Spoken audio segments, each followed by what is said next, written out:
Bring it right up to your nose. Today, not 29th. 29. Havre de Grace Planning Commission workshop meeting for June 29th,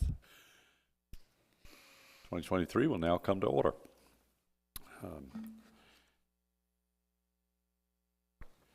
Okay. We have 5 members present. I'll call the roll. Start with Janice Chan. Here. Farhad Shah. Here. I'm here. Ed Corona. Here. Volney Ford's here. And Chip Place. Here. And we are waiting one other commission member, but as I said, we have a quorum, so we can start with the workshop. I'd like to initially have Diane make a presentation. I'm going to turn it over to you.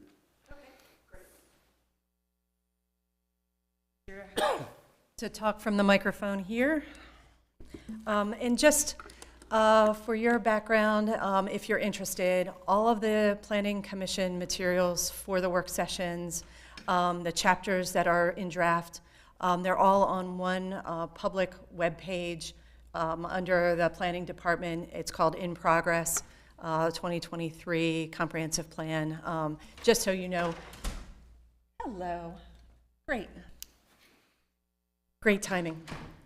It's all there in one consolidated spot. It's not to disrupt the Google Drive and the information, but it's easy to just flip through and see past presentations and all of the PDFs for this, as well as the chapters. So Excuse me, let me interrupt. Sure. Just want to, for the record, Councilwoman Snagus is here. Super. Thank you very much. We're just getting started on our work session. So giving an overview tonight, this was the overview of the municipal growth element, a strategy for growth. We had to postpone it at the last session, so I'm giving you an update. I think I provided the chapter materials probably a month ago. I'm not quite sure.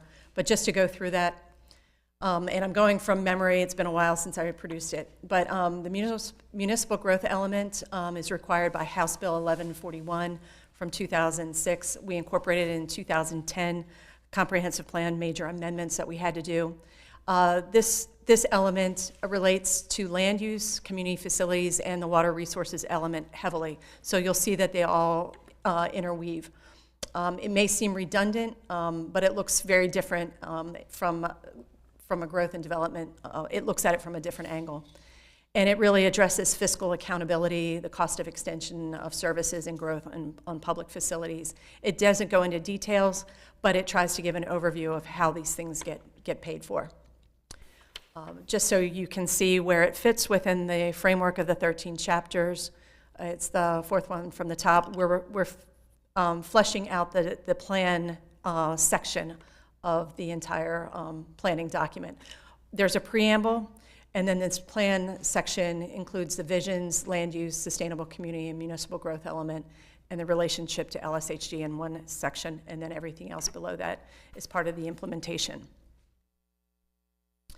This is a map that was really eye-opening to put together of the annexations since 1990.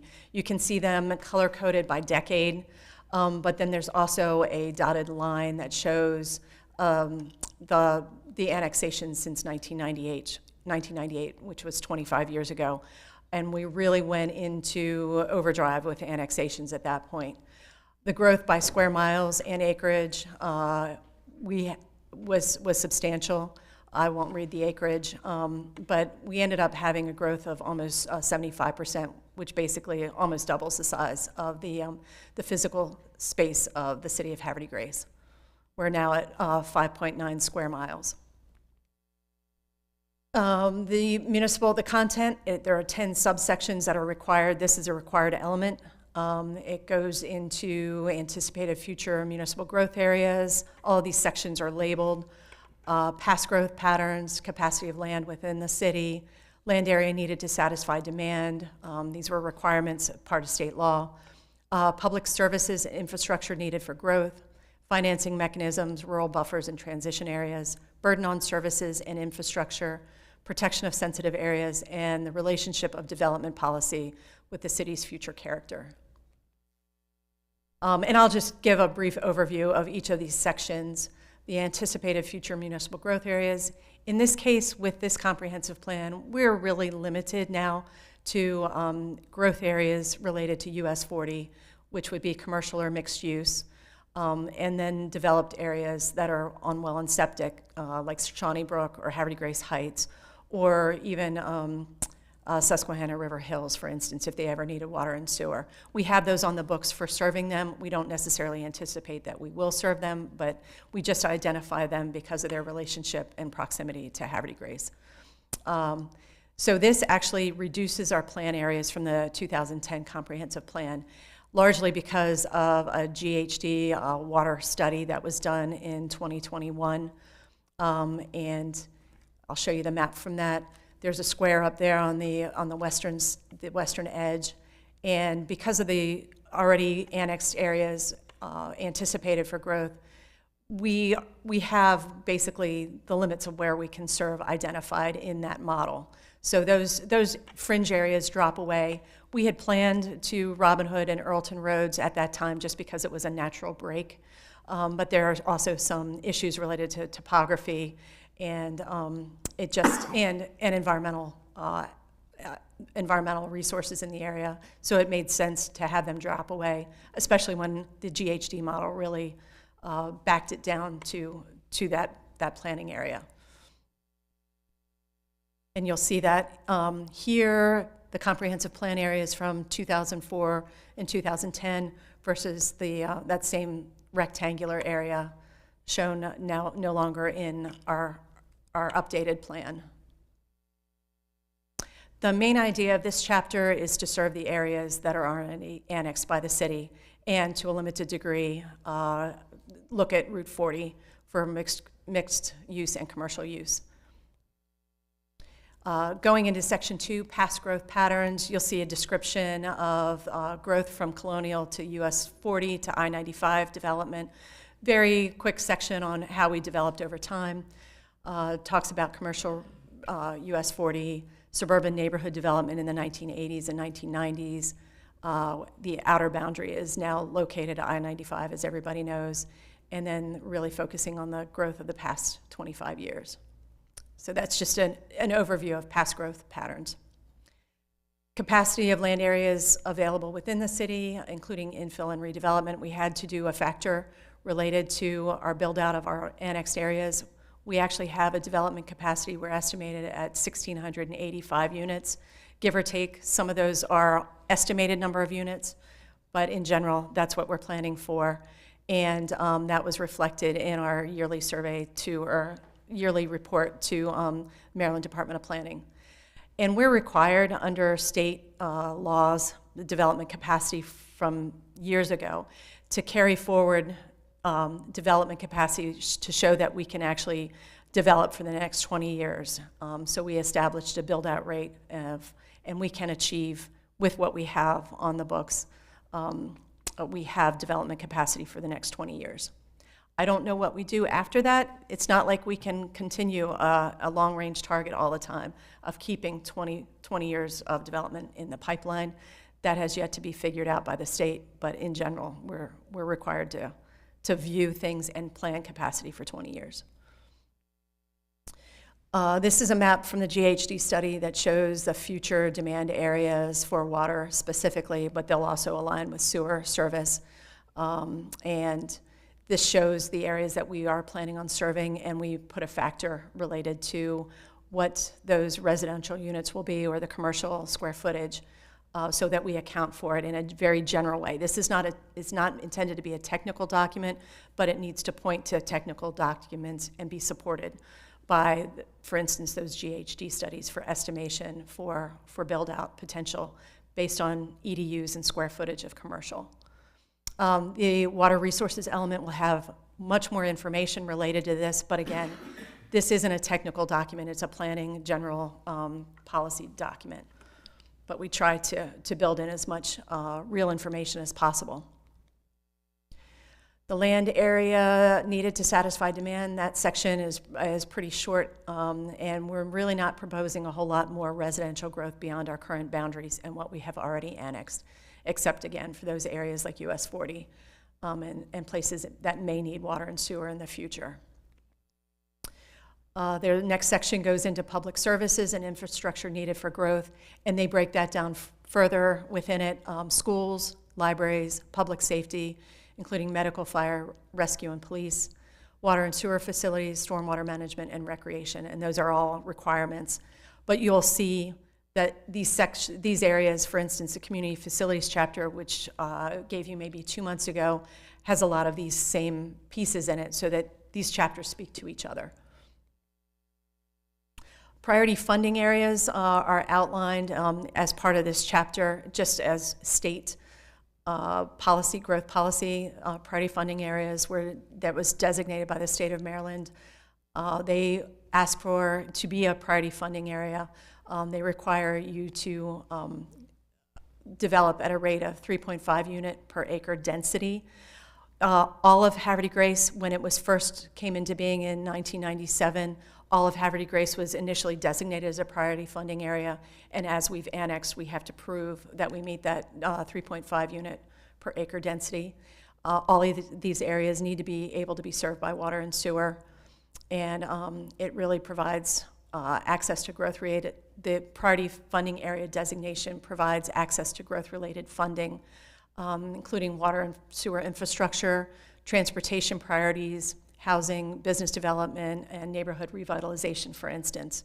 They really like to steer their grant funding and infrastructure funding to these areas that already have infrastructure available, including transportation networks, which feature heavily in Havre de Grace.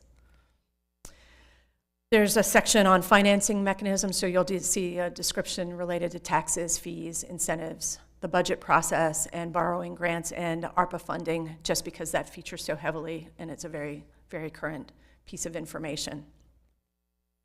Rural buffers and transition areas. Havre de Grace is in this kind of unique position in the fact that as soon as you cross I-95, you're in a rural area. We are south of I-95, and we're part of the Harford County's development envelope. And I'll show you a picture in a second of where that line break is. It's yellow, but that's the identified area where Harford County identifies it as growth areas, and it's served by water and sewer. But aside from that, the fact that we're south of 95, we're this identified growth area, as soon as you go north of that, you're in a rural area. We have Susquehanna State Park, a lot of protected lands. We walk straight into the lower Deer Creek Valley Rural Legacy area, which has a lot of land purchasing and development rights purchasing. And then we're also uniquely positioned between the Oakington Peninsula, which is largely protected. A lot of recreational land, about 1,400 acres, I believe, has been purchased by Harford County for bay access and just protection, buffering for APG in particular. But then we also have this area along Swan Creek that I would love to see as a transition between Aberdeen and Havre de Grace. I think it would be great to have a sense of place that keeps us separate to a degree from Aberdeen, so that there's this kind of division. If you've ever driven along Robin Hood Road, it's beautiful along there. You can see the green represented between Aberdeen and Havre de Grace. So you can see Oakington Peninsula to the south, Susquehanna State Park to the north, and the green area between Aberdeen and Havre de Grace. Currently, it is not under preservation protections, but again, there are some really amazing sensitive areas and stream valleys that would be excellent to preserve, ideally. And this map, I love this map. It really shows how we are situated up against the water, but with all these major transportation corridors. I mean, Northeast Corridor for Amtrak runs through the middle of Havre de Grace. There's a much broader reaching opportunity for transit-oriented development in this whole region. And then you have I-95 and US 40, but then you have all these protected areas. And this is a zoom in of that situation. So we're kind of this smart growth here in the middle, and then urban-rural demarcation. And the development envelope, you can see, is yellow. It's a small, thin line there along I-95. And the development envelope in Harford County, it covers the Route 40 corridor in the south end of the county, and then reaches up into Bel Air and in towards Forest Hill, where you can see our very obvious development corridors for Harford County. Burden on services and infrastructure is Section 8. The water treatment plant, for instance, was updated in 2022. We're just finishing major updates there.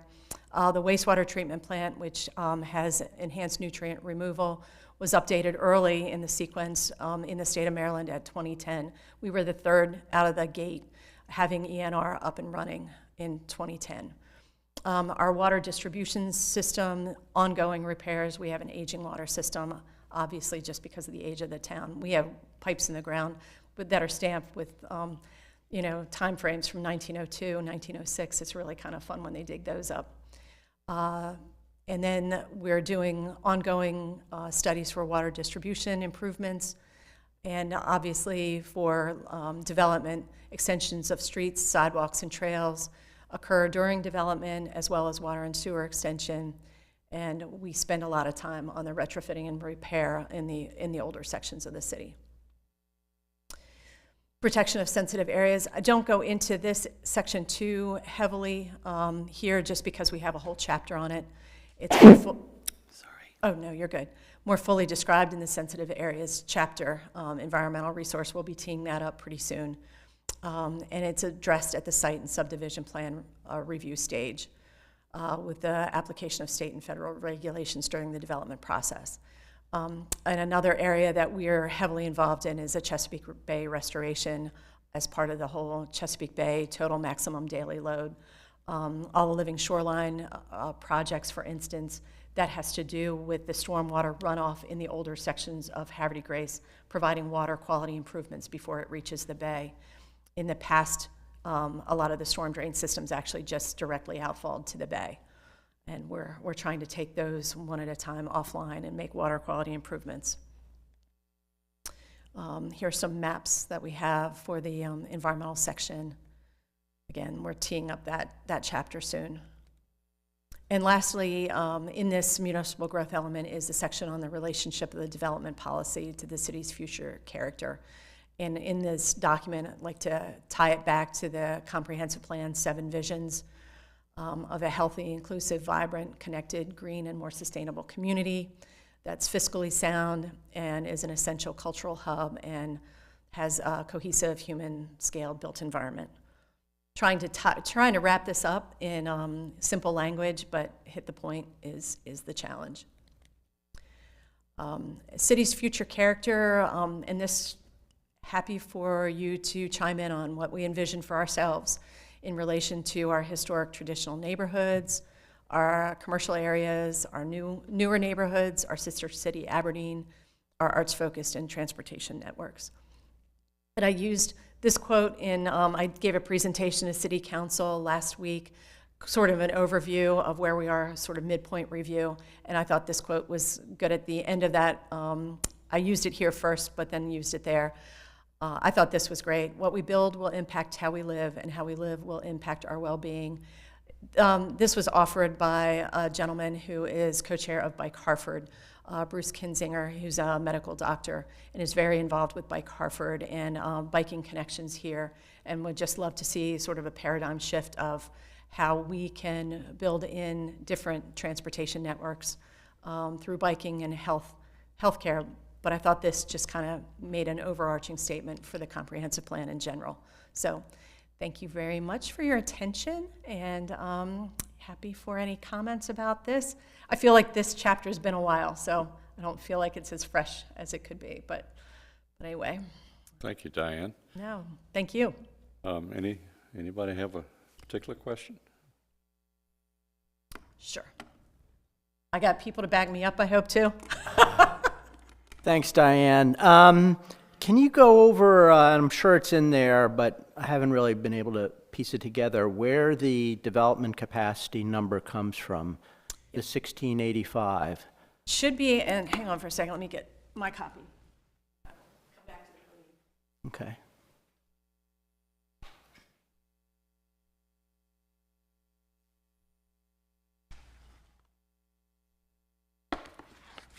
Yeah, give me 1 second.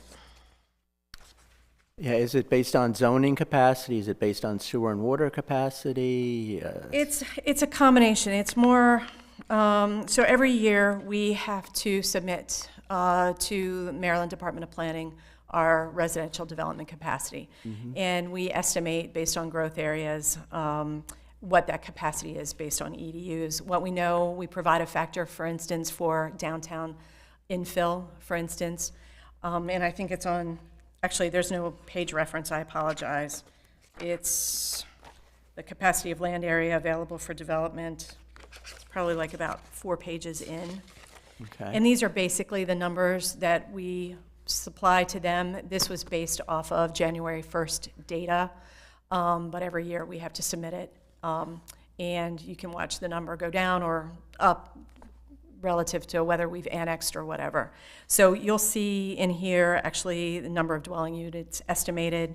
We provided a 75 unit infill factor, for instance. We've mapped that, and that's a ballpark. But in Do general, we have vacant parcels mapped at Yes. this point? Yeah. Okay, good. yes. And I was going to say, and for instance, like the residents of Bully Rock, this factor of 569 units was based on January 1st. So it's a running tally.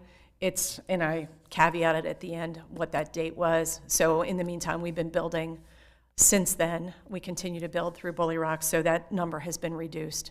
Yeah, that's a fairly known number. I'm Yeah. thinking of like Sion Hill or elsewhere that's Right. not fully developed yet. Yes, I think Zion Hill in here is close to the accurate number. It's 140 in here, but you guys passed where they ended up getting an additional 4 units.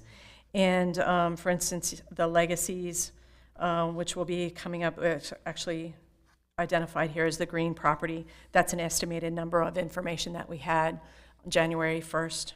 Townhouses, some of these are our guesses. Some of these are based on the property owner's kind of generalized plan, for instance, with the Ionella property. And we tend to go more conservative on the number of units as far as that goes, as opposed to, meaning going higher potentially in that case. I was going to say, in this tally that we have, and it's imperfect, it's a target we're trying to hone all the time. We are not including hospital redevelopment, for instance. There's no factor in there for that. So, and then with this, and a lot of times with this GHD study, we're also trying to refine, make sure we have accurate numbers for that study as that goes forward, so that this might get adjusted. And it would end up, because this is a static document, it would be more that you would see it next year in the review of the report that's given to MDP, if we get more accurate information or if things get more refined and more known. So if that helps, I don't mean to be so vague. I'm trying to. No, it's good. Did yeah. you break it down? Is there a chart or something that adds up to 1,600? Yes. Bully Rock and Yes. Sion? And again, these are estimated, and the water resources element will actually take this a little bit further, because this also takes it and defines it EDUs and the capacity for the service. Like this number of Lamson property, estimated 40 units, we define what that will be for water service, 400 gallons per day per unit, versus sewer, which we estimate at 250 gallons per day per unit. So that gets more built into the water resources element. But Okay. it sounds like Supported. it's based mostly on land mass or area Yeah, at that point. Yeah. yeah. Some things might go ebb and flow a little bit, but at this point in time, this is what we knew. Okay. So Anybody else? Thanks. this is going to be a hard one to write goals and actions for, maybe. I don't know. Or maybe it won't be. Well, there's a lot to blend together here. Yes. Because, for instance, on Sion Hill, the concept plan really, I believe, said there was only capacity for 250 units based on sewer and water. Right. And we've approved 144. So that doesn't leave much left for the rest of the property. Well, and So it goes back and forth between, utility capacity, site-specific things like sensitive areas, and in addition to, projected zoning. And we are trying to gauge it, and we're building in to this end. It is intended to make sure that we can serve it with public water and sewer, and that we have the capacity at the plant level to be able to serve it and not get too close. There are requirements, and that's all chased down through DPW and how they interface with MDE. When things get too close to capacity at 80%, they have to do certain reporting out to MDE, for instance, to make sure that we never bump up against the ceiling for water and sewer capacity. So that's a different role, but just know that that's part of the backdrop within actually serving these areas. There's a lot more technically going on behind the scenes with DPW, and we're trying to align all of this with their numbers, and So those and it factors. is, and we're adjusting along the way. So water and sewer themselves can be a set of brakes on things. Yes. And that's one of the natural slowdowns that we could in development. Yeah. And that's part of the reason why those two areas, where they really didn't have a whole lot of development capacity, you weren't going to eke out a lot, but we brought the line back just to, build in. We can always, in the future, future comprehensive plans, look at expansion, but that's another day with different, whether there needs to be additional plan expansions in the future.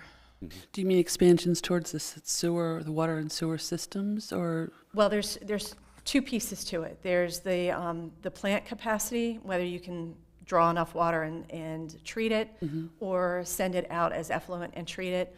And then there's the collection system and distribution, collection for wastewater, and then distribution service. So there are lots and lots of things that come into play in Havre de Grace. It's amazing within our small area of 6 square miles, basically, what's going on here. And we're really interesting in the fact that we're right here at the top of the bay. So we are this microcosm of stuff. We draw water from the river, we treat it, and we serve our 15,000 people population-wise, and then we send it back out. It's actually cleaner when it goes out than when it comes in. So it's amazing. We can actually do. I would love for high school curriculum to just pick up and see what's going on here and the science behind the water treatment, for instance, versus the ENR at the plant for sending it back to the bay. So it's pretty fascinating. People living on the land, how we make it work. Don't mean to get preachy. Does that answer your question? That was Yes, long-winded. it does. Yeah. Yep. So now should we move into Sure. to our homework assignments? Absolutely. That would be great. Yeah. Now, we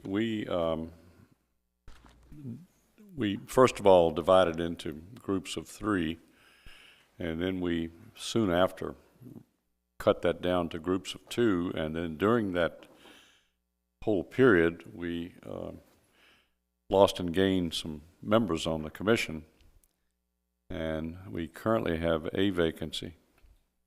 I think we're one vacancy.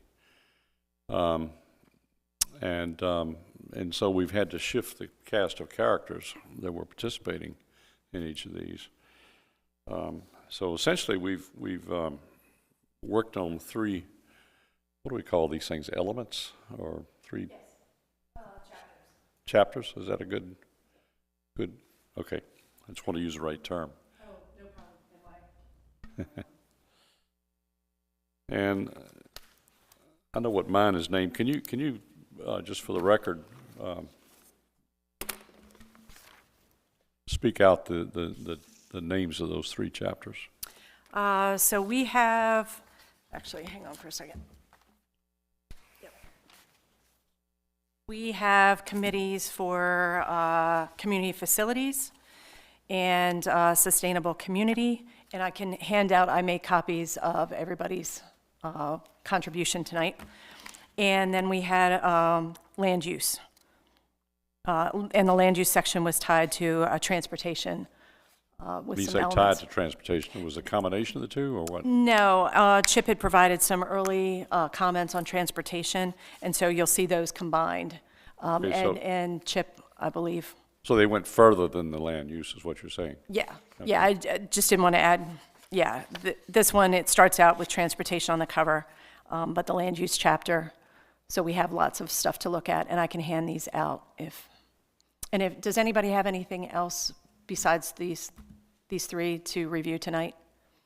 No, I submitted ours Yep. actually tonight, Yep, and I even made copies for everybody, but you made copies too. yes. Okay.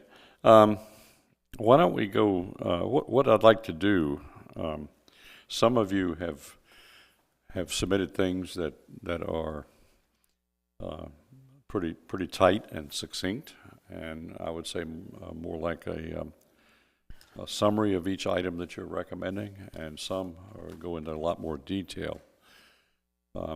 But in the interest of time, what I'm going to do is call on whoever wants to be the spokesperson for each pair of people that worked on this. And I would ask the spokesperson to just give us as brief a summary as possible of the items that you came up with. And Which one would you like to, do you want to go in a certain order? going what? Would you like to go in a certain order? I'll hand out what I have. You may, if you want to go whatever order you wish, you just pick one. All right. I'll make it easy on you. How about if I do community facilities? Does that work? That's fine. All right, let's kick it off.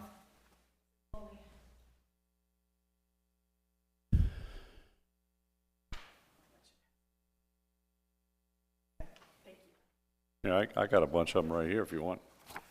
I can just pass them out. Take them that way. Trying to save you the paper. Yeah.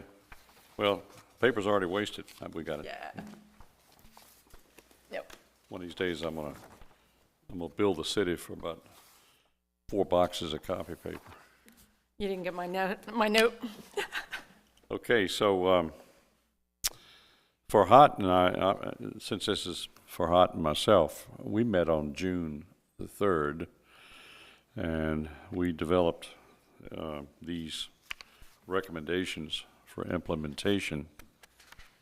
We certainly don't want to limit this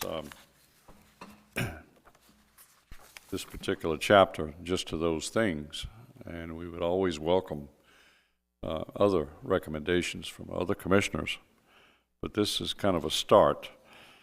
And I just want to quickly run down through them. And under Havre de Grace recreational facilities, you go to page 10-3 in that chapter. I happened to be the chair of the Susquehanna River Rail Bridge Advisory Board. Diane was on that board with us as a council or mayor's liaison, and she was with us the entire process, and we worked on anything and everything having to do with the replacement of that rail bridge, everything we could possibly think of that would impact Havre de Grace and Perryville. We were working for both cities and working for both counties, and we had representatives on that board from both sides of the river.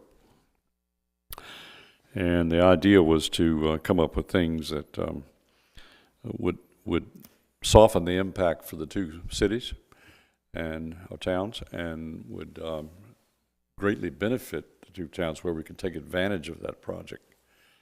Well, one of the things we quickly learned was that they were tearing down this historic bridge, and they had to do what's called historic mitigation. They had to make up for the fact that they were completely removing something that's been there longer than anybody's lifetime around here. And so we put on our thinking caps, and I even had a nice long meeting with David Craig himself, who was a history buff, and we came up with the plan, a recommendation, I should say, to take David Craig Park and turn it into a living bridge history park, and that it would contain artifacts and large outdoor displays, photographic displays of all the bridges that existed right there in that setting. And it set them up in such a way that you could actually stand back and look at the reproduction in front of your face and see it going across the river right in that spot. And we even went way further and wanted to capture artifacts as they tear down this current bridge. We want to take a lot of stuff out of that and put it on display forever. And we also wanted to save one pier from each of the historic bridges closest to land, and so forth. So I won't go into more detail, but we wrote these things called advisories, and the advisories are still on record and still on file. And I would just, rather than writing all that stuff here, I would refer Diane and the planning department to the advisory on that subject, on the park, and we can shoot that advisory out to everybody if we want to read it. But it's got all the stuff in there that has to do with adding that element to our park system, and it's a perfect setting. And we could probably, with the new bridges, we could probably let it spill over underneath the new bridges. In other words, we can expand the space, and you know, with Amtrak's permission. But they jumped on that because they needed some way to mitigate, and we came up with it for them. So I go to number 2. The regional parks and open space. Now this is outside the city limits, but I'm a member of the Hartford Bird Club, and we have been long interested in creating a serious wildlife refuge in that park that would literally connect back to our trail system, and where you could end up in that refuge. And it would be a first-class refuge, one that you would, you know, classes of school kids can go into. It's right on the flyway, it's right on the Chesapeake Bay flyway, and that particular park has turned up some pretty rare birds from time to time because of its unique location. And we would like to, you know, go on record as a city supporting something like that vigorously. Great. Go to number 3, trails that connect. The North Park Joe K Trail, the Loop Trail, is right on the waterfront, or along the waterfront, and we would like to particularly see that trail enhanced to the limit that it can be made really fascinating and fun to walk up and down, and not just walk through a trail, but to have a lot of unique features along that trail, stuff that interests and excites people, where they really, you know, really enjoy going down through there and stopping and looking at stuff.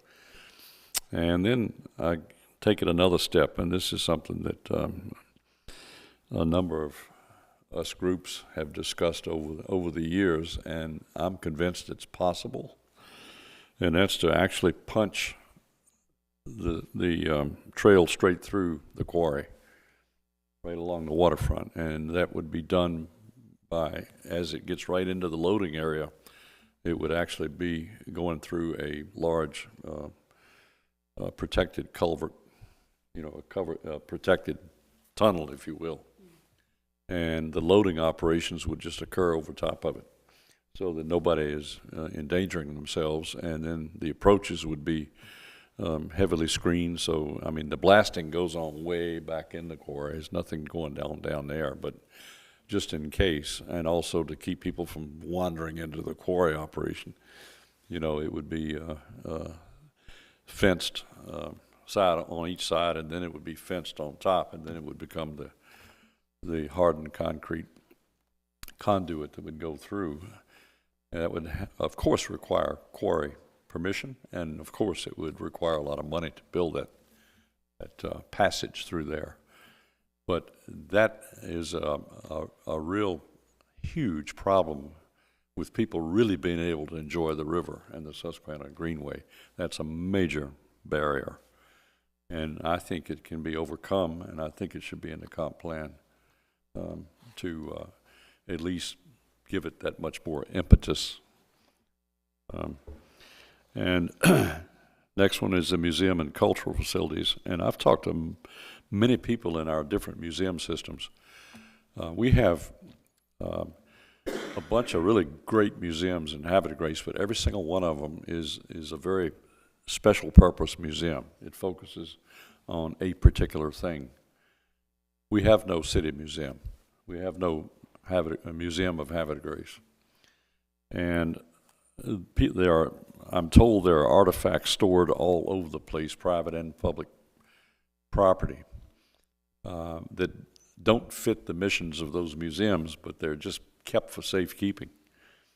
And the city itself has this rich history that's not on display in any museum.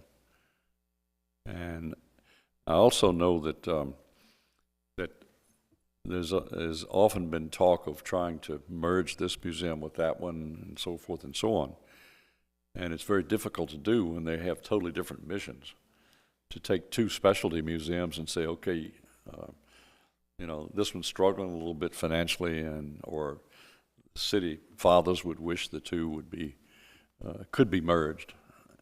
And it's really hard to do that kind of lateral merger, but it's a lot easier if you had a parent museum.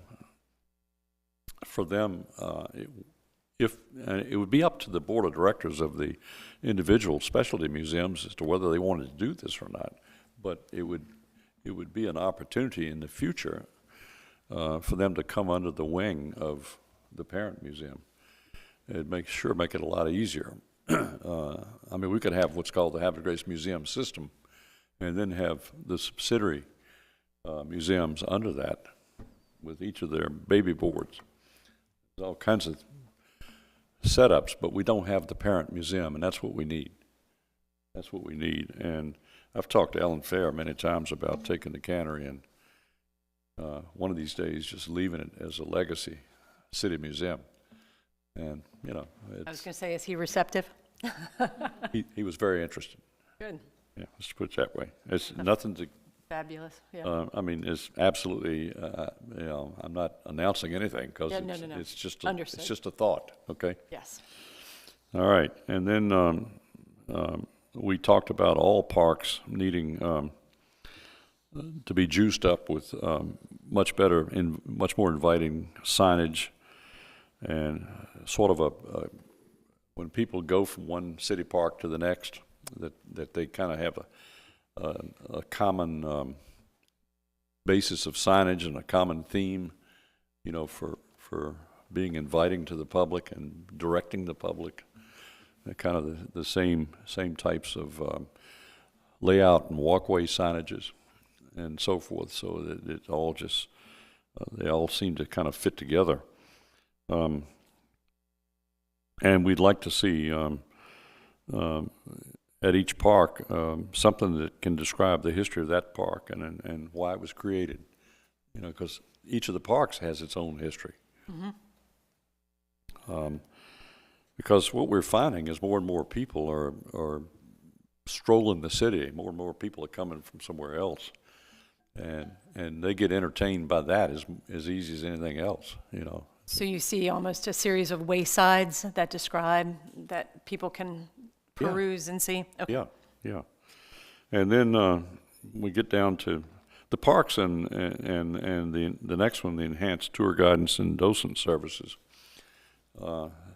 Were a particular pet interest of Farhat when she and I were working on this together. And we know that we have the little buses that circulate around town but they're more to get people from point A to point B. I'm not sure, are there, do they actually have tour guides that? They don't, but I think all of the drivers are trained with a Yeah, certain amount of yeah. information to point So people. what we're saying is maybe take it up another notch in the future, because I think we're going to see more tourism here. I think it's going to be, this town is just really, really different than most towns. And we hear about it all the time when they walk in our gallery, you know, about how different this place is and so forth. These are people out of town. And so we think we need in the future to try to encourage more of that. And of course, a docent would be a trained person that would really know the history of the whole place and would be able to take groups on group tours that would be prearranged, because we can't, there's no way that somebody can just be on duty all the time to do that. So they would have to be select hours that those things are done. And the last one is my pet. This is me. I've been part of the several serious groups that formed way back in the past to study this. I've given lectures on this subject. In the Ellsworth Shank lecture series, I gave a major lecture on that one time to them one time on a jetty system. What I've listed here are just the beginning of all the benefits that we could get out of a jetty like that. I don't know of any other city on the East Coast that is pulled tight up against what I would consider to be a fairly wild river, like Havre, with its entire downtown right on a moving river that can get angry sometimes. I mean, can you think of another one? I mean, almost every other city is, yeah, they might be up against the mouth of a river, but everything is so becalmed by the time it gets there. It's spread out so wide that. But this river here is moving when it passes Havre de Grace, and it causes from time to time a lot of serious problems. And I could take that paragraph that I wrote for brevity, and I could just put 4 times as many things in there that a jetty would solve if it was in. The other thing that we have actually, it would take a long time to engineer the jetty and take a long time to get it approved and take it through all the state and federal approval processes, but we have two essentially building materials that are available right now to build a jetty. And one is a huge amount of overburden that the quarry is desperate to get rid of, which would form the core of the jetty for free. And we have about to have a massive number of granite and sandstone blocks that are going to be coming out of all of these overpasses through Havre de Grace and coming out of every one of those river piers. And they got to go somewhere. There's nowhere else to put them because every single bit of that's getting replaced. And even if we can't build it, it would be wonderful if we could build the jetty at the same time they're building the bridge. They could just pick it up and set it over in the jetty. But it's one of the people on our committee represented the quarry, and believe me, they would do anything to get rid of what's piled up there, and would shoot it down here for free. You know, so that's it's. Some people might think that that's a pie in the sky thing to plan for one day, but it would just have a massive impact on the future of the city of Havre de Grace. If this thing would be out, 300-400 feet out in the river and parallel to our shoreline, and all the silt that's coming down from the Conowingo Dam would sail right past us. It wouldn't be just piling up in our waterfront and our jet in our marinas and so forth. That's just one little benefit. And the other is that we have nowhere for Chesapeake Bay boaters to really put up safely if they come boating all the way up here. And this would create a massive, almost mile-long area of still water, safe water that they can pull in and just, I mean, it would tremendously enhance our tourism. But the big thing about the jetty is what it would do for the environment.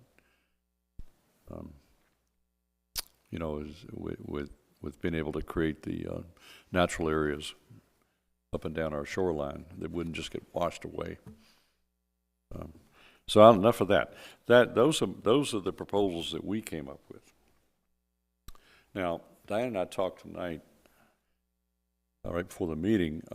We in the meeting notice we talked about perhaps taking a vote on these things, and we've sort of thought, and I want you all's opinion. We've thought that maybe we would want just a little more time to digest these ideas, and when we do vote, we're really not voting on the exact language. We're just voting on a recommendation to include these topics. That's all. We're going to leave the fine tune of the writing of it to Diane and the department. We will then get a final chance to approve the parts of the comp plan before it goes to City Council. And so we actually will have a second crack at each one of these things. May I ask a question? Yes. Is this jetty starting at the lock house? Is this where you're Starts coming? above the lock house. Starts at the Lily Run would be the feeder into it. Lily Run's under the lock house, isn't it? Is it up It's north. North. to the north? It's just, yeah, slightly north. of Yeah, the lock that's what I house. thought. Yeah, you cross that little footbridge. And so what the advantage here is the reason they can't set up a working lock is because it loads up with silt. The lock is laying in the floor of the lock gates are laying flat in the floor of the lock, waiting to be retrieved one day. But every time they try to do anything, it just silts up. Oh. And so forth. So now if the river rises, water inside the jetty would rise with it, but it wouldn't, the flow wouldn't affect what's inside. It would just be the level come up. Did that answer your question? Yeah. Okay, so what I'm recommending tonight is that we just hold off on approving anything until we want to hear these three groups talk. We just heard mine. Okay. We'll go to the next one. Well, you want to have a little discussion on this, which you present? That's what we're doing now. Would you like to? Sure. I'll offer a few thoughts. One, the Swan Harbor, I think is a great idea, wildlife refuge there. I went with my wife and sister-in-law one day, and we really couldn't go anywhere because there was a wedding going on. Yeah. So that really blocks a lot of participation. And the only thing I would add to that, and I think it might be somewhere else, is better access from the Havre de Grace itself to Swan Harbor Farm, and especially through the industrial section of Havre de Grace, which is totally blocked off from and totally separates the rest of the city from Swan Harbor Farm. And even the idea of if the railroad, if it's not already obsolete, that railroad path could be a great rail to trail getting down there. Because the lower Susquehanna Trail, there's a little piece of it at the very end of Craig Drive. So I believe there is a trail that's being developed right now through the Scouts, a heritage trail, is that what they're calling it? It's actually, yes, an easement that connects Havre de Grace to Swan Harbor Farm, and Boy Scout projects are clearing, as well as other groups have been clearing, and there's a wetlands piece. It's about 100 feet of wetlands. Where is that? So it's not optimal, but the end of Clark Road, cul-de-sac, there's a stand of woods towards where the old Solo Cup, I can't I can't remember who it is now. There's actually a 20-foot easement in there between On Guard Industries and the old Solo Cup. It actually accesses. So we, fortunately, thank goodness for Joe Kokendorfer, secured that. He stayed on that for years and years to secure an easement between all of those industrial uses. So it's a natural trail. As soon as you get off of Clark Road, you're completely surrounded by woods, but it actually sneaks you through the woods there to get you over to Swan Harbor. At this point in time, and this will be ideally be thought about in regard to all of the Oakington Peninsula, now that it's secured as open space, to have a trail network that ties Swan Harbor to Bellevue Farm, to Oakington farther down, and connecting to Havre de Grace. Yeah, So, into the city here. exactly. Yes. Yep. Yep. Just north of the old Gross site. So getting from there, the residential part of the city down. Yep. Past It's a little Clark. challenge, yes. Yes, okay. But, That's yeah, no, that's thank what you. I'm suggesting. I think it's very important, even though it might be difficult down the road, and might be down the road, to always mention that potential connection through the quarry and connecting the city up to the state park. That's super important. The museum and cultural facilities, I love the antiques shop and the cannery, but as we talked about regarding the Decoy Museum, it would be nice to see all that as could be much more of a museum kind of campus too, instead of your one-off maritime duck and then kind of this leftover space in between. So thinking of that as kind of a cultural So we district is have, a we have possibility right too. now 5 museums that are active. We have Decoy Museum, we have Maritime Museum, we have the Lockhouse Museum, or Lockhouse, which is a museum. Right. And we have the Lighthouse little museum, and then we have the Colored School Museum. What am I missing?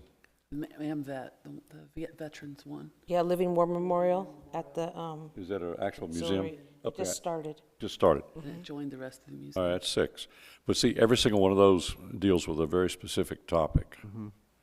And that was my point. No, I know, I understand. But that one site, though, I think has a lot more potential than it currently is You're right. presenting. You're right. Okay, Making a campus. yes. And then I'll do the bubble bursting a little bit here on your favorite idea, Mr. Chairman. Sorry.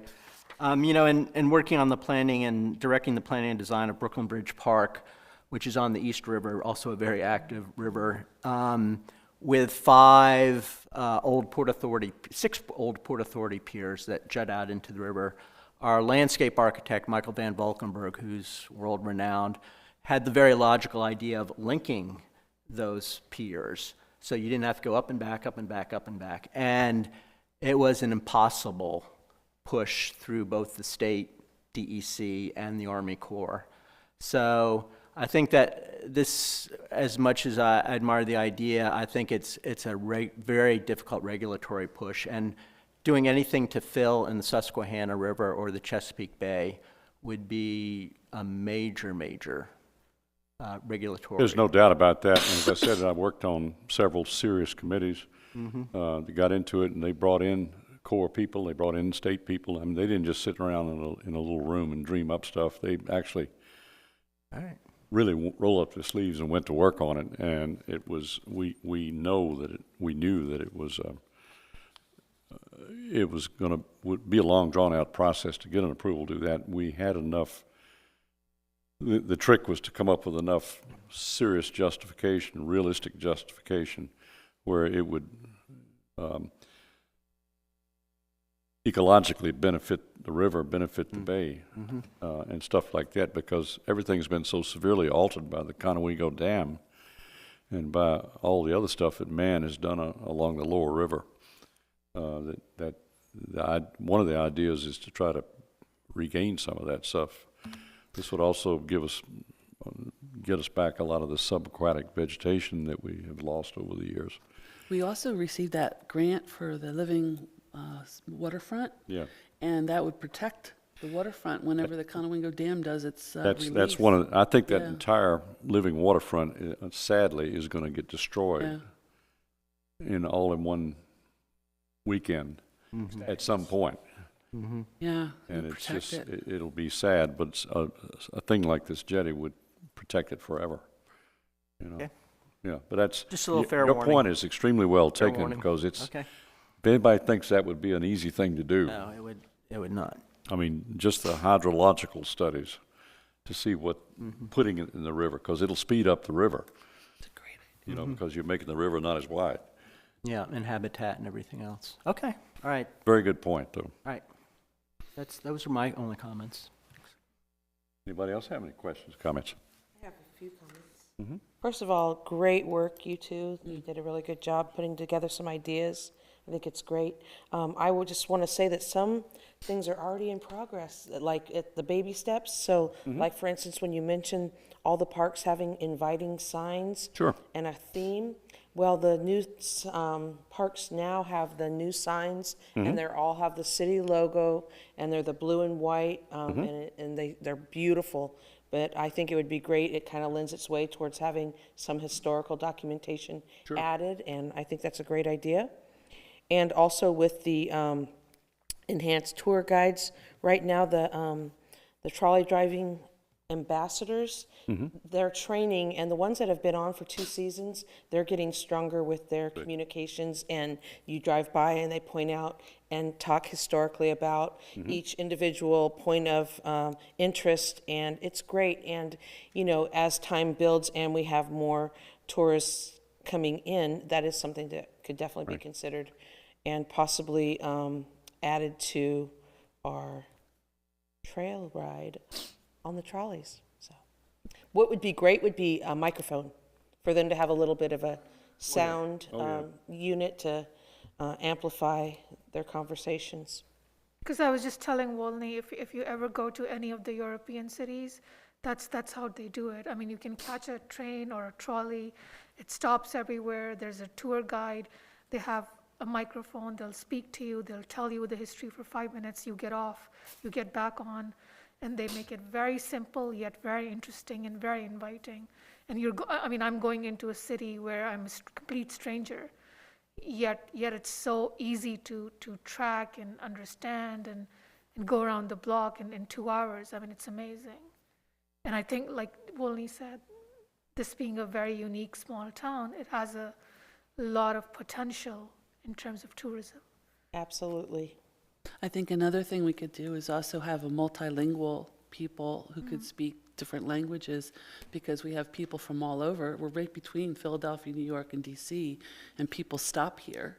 And it would be nice if they could do that little tour with somebody, you know, who had a second language. That'd be cool. Who else wants to throw in a couple things on this one? I love it.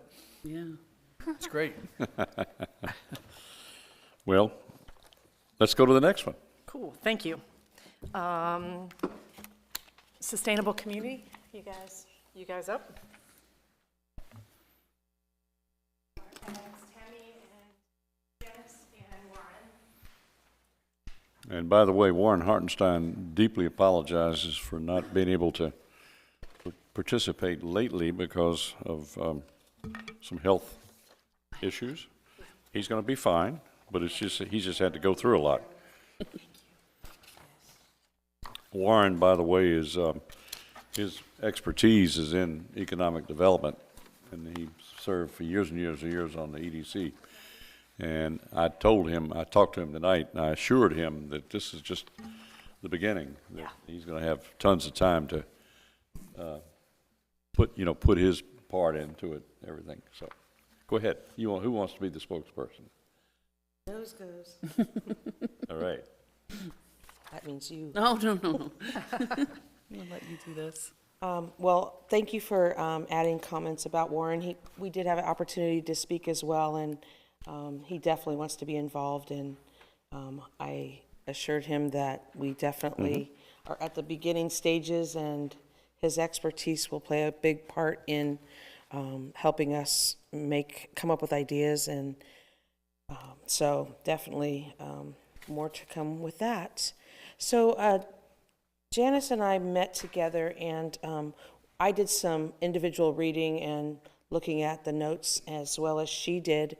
And when I went over the plan, I absolutely saw many things that Diane had already put into place. And as I was discussing with Janice, we found things that she was pointing out, but being new to the area and not necessarily in the loop on some of our capital projects, that things are already taking place. So we have a little bit of a foundation. We didn't have a lot of huge recommendations. We listed what Diane wrote down, and we added a few of our own ideas. So I'll go through each area and talk about what we pointed out, but we absolutely did we put down the goals. I liked how Chip had did that with his transportation section, so we went ahead and modeled after him. So we have our goals of developing the local economy and community, protection and appreciation of the historical and cultural resources, a mix of land uses, affordable and sustainable housing and employment options, growth and developmental practices that protect the environment and conserve air, water, and energy, resources, encourage walkability and recreational opportunities, and where available, create access to public transit. So with the sustainable communities, a lot of our information will overlap with the other groups. We have the 5, we have Main Street, Waterfront, Old Town, US Route 40, Gateway Road corridors, Revolution Street communities, and in the industrial areas. And you had mentioned that Warren would be a great asset for the industrial areas, so we went ahead and left that there. We did have a conversation about something, but I'm going to go in order. I'll back up.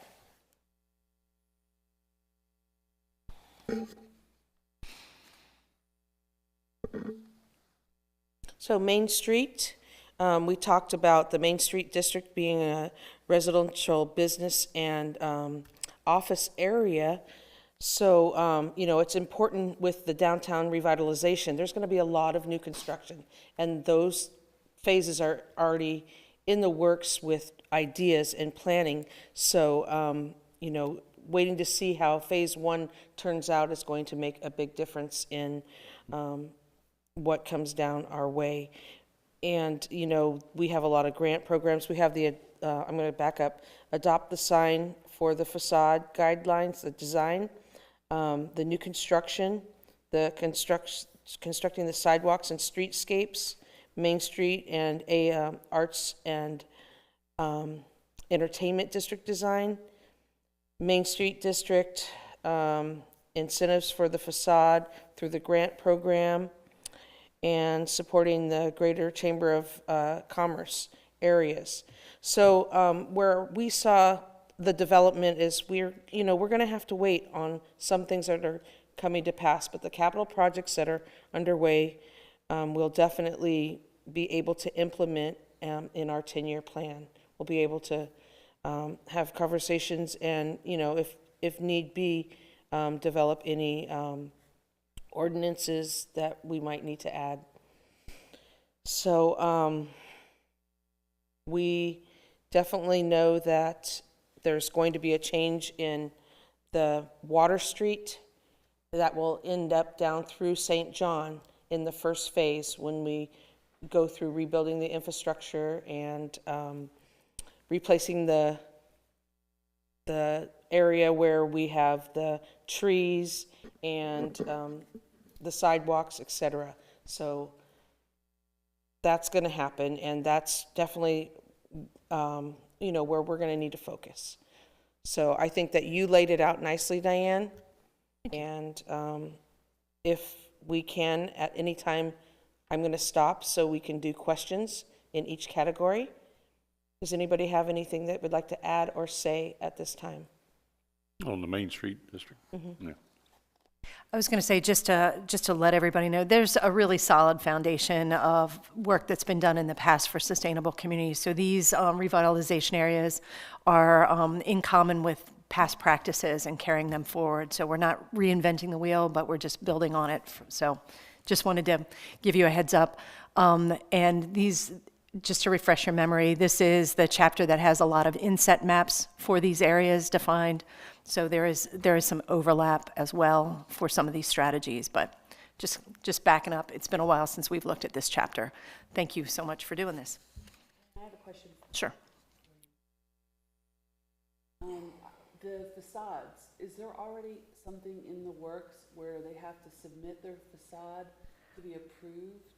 There's a facade improvement program that's existed for a long, long time. So that's when they submit for design review, and it actually has to go through Maryland Historical Trust, but not necessarily for people who aren't utilizing that funding. So that it's funded, so that if people were to apply to do a new facade, there would be some kind of grant money coming to them? Thank you. So would there be money coming to them if they wanted to put a new facade on their building, to update it? It's an application process. So, and I don't know enough about that to answer your questions directly. That's been offered for a long, long time through economic development, this whole facade improvement. And there was actually a sort of a tenant fit-out program as well. I don't know where the funding is on that, but I can find out for you. It's been a great resource. Programs have always been completely voluntary. Yeah. If you wish to participate in there was a grant that was more recent where you could basically borrow money to do your facade, to do improvements, and you got an excellent rate, and you would pay the money back. I'm not familiar with, probably are, but I'm not familiar with pure grants where they give you the money and that's it. Generally, when you are given money by the state and you don't have to pay it back, you have to comply with all kinds of things that the state's going to require. They're basically going to tell you what you can and can't do with your building. And in some cases, you'll end up with an easement on your property, and that's something that Nobody wants. you want to try to avoid, because then that easement stays there forever, and it can make your property very hard to sell.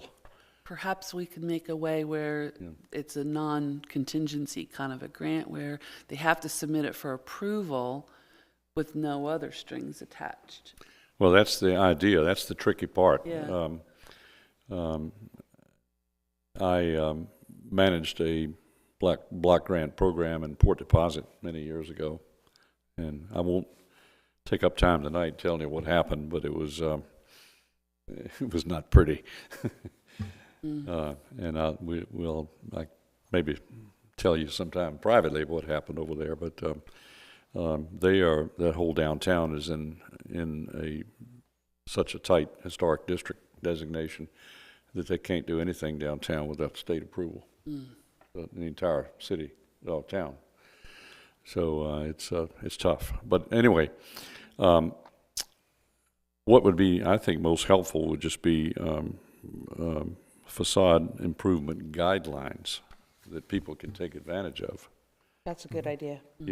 And that kind of design support where, hey, I want to do something to juice up the front of my building, and can the city or do we have a resource that can point me in the right direction to really make it look good and still historically fit in, rather than me just doing whatever I want to do and it looks worse.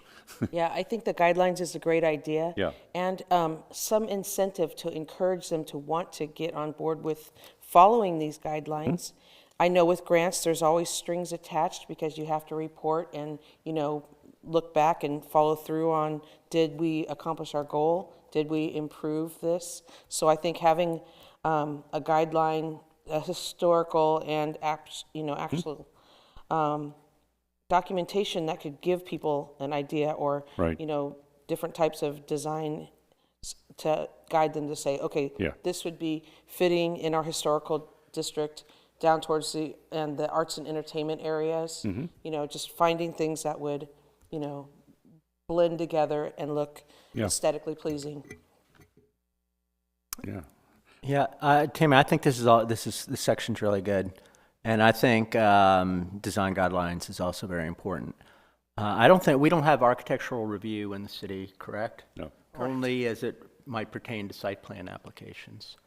So, not just maybe people going for grants, but anybody who's looking to redevelop a property in the historic area of town. Yeah, that's a great idea. Maybe it's time for some kind of historic architectural review with guidelines, yeah. Okay. Anybody else? Want to go to the waterfront? All right, waterfront it is. Okay, going forward with waterfront, we know that our city is, working on the stormwater management to help reduce the pollutants to the Chesapeake Bay, which, as mentioned earlier about restoring the water so we can rebuild it. It's very important. I think right now we are making good progress in that area, and going forward with it, we do, it's mentioned in the notes, but I would just like to be a little bit private about the discussion that we have to have buy-in from property owners that might have they're not interested in the shoreline restoration. So we have to make sure that there's some kind of way to give them incentives or to encourage them to want to be a part of the restoration. So that's one area that I'd like to see us develop some kind of way to communicate with homeowners, or come up with some type of guidelines that they should follow to, flow well with our Living Shoreline project. Now, you're referring to properties that touch the water. Yes. Yeah. Yes.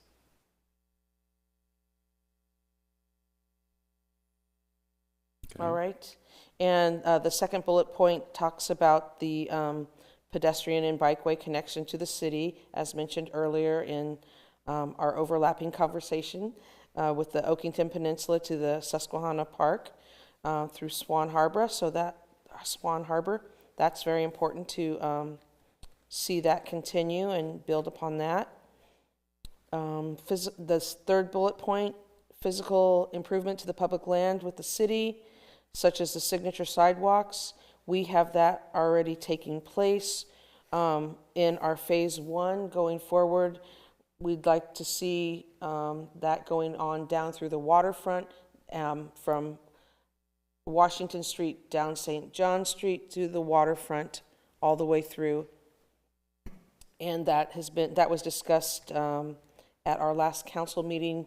Patrick Seipolt, who was in charge of the capital project, definitely mentioned that is going to be in the phase 1 opportunity. So that's happening. It would be really great, excuse me for a second. Certainly. There's a big gap between the Lock House and the downtown, and it would be ideal. That's always been mapped and planned to connect from the Lock House to the lighthouse with this waterfront signature walkway. So that's one big gap area that would be neat to see happen. Okay, let's add that. Yep. That's great. Thank you, Diane. Oh, no problem. There are other lengths along the way where we have these sections that are done and then sections that are not completed, but ideally, long view, get it all connected.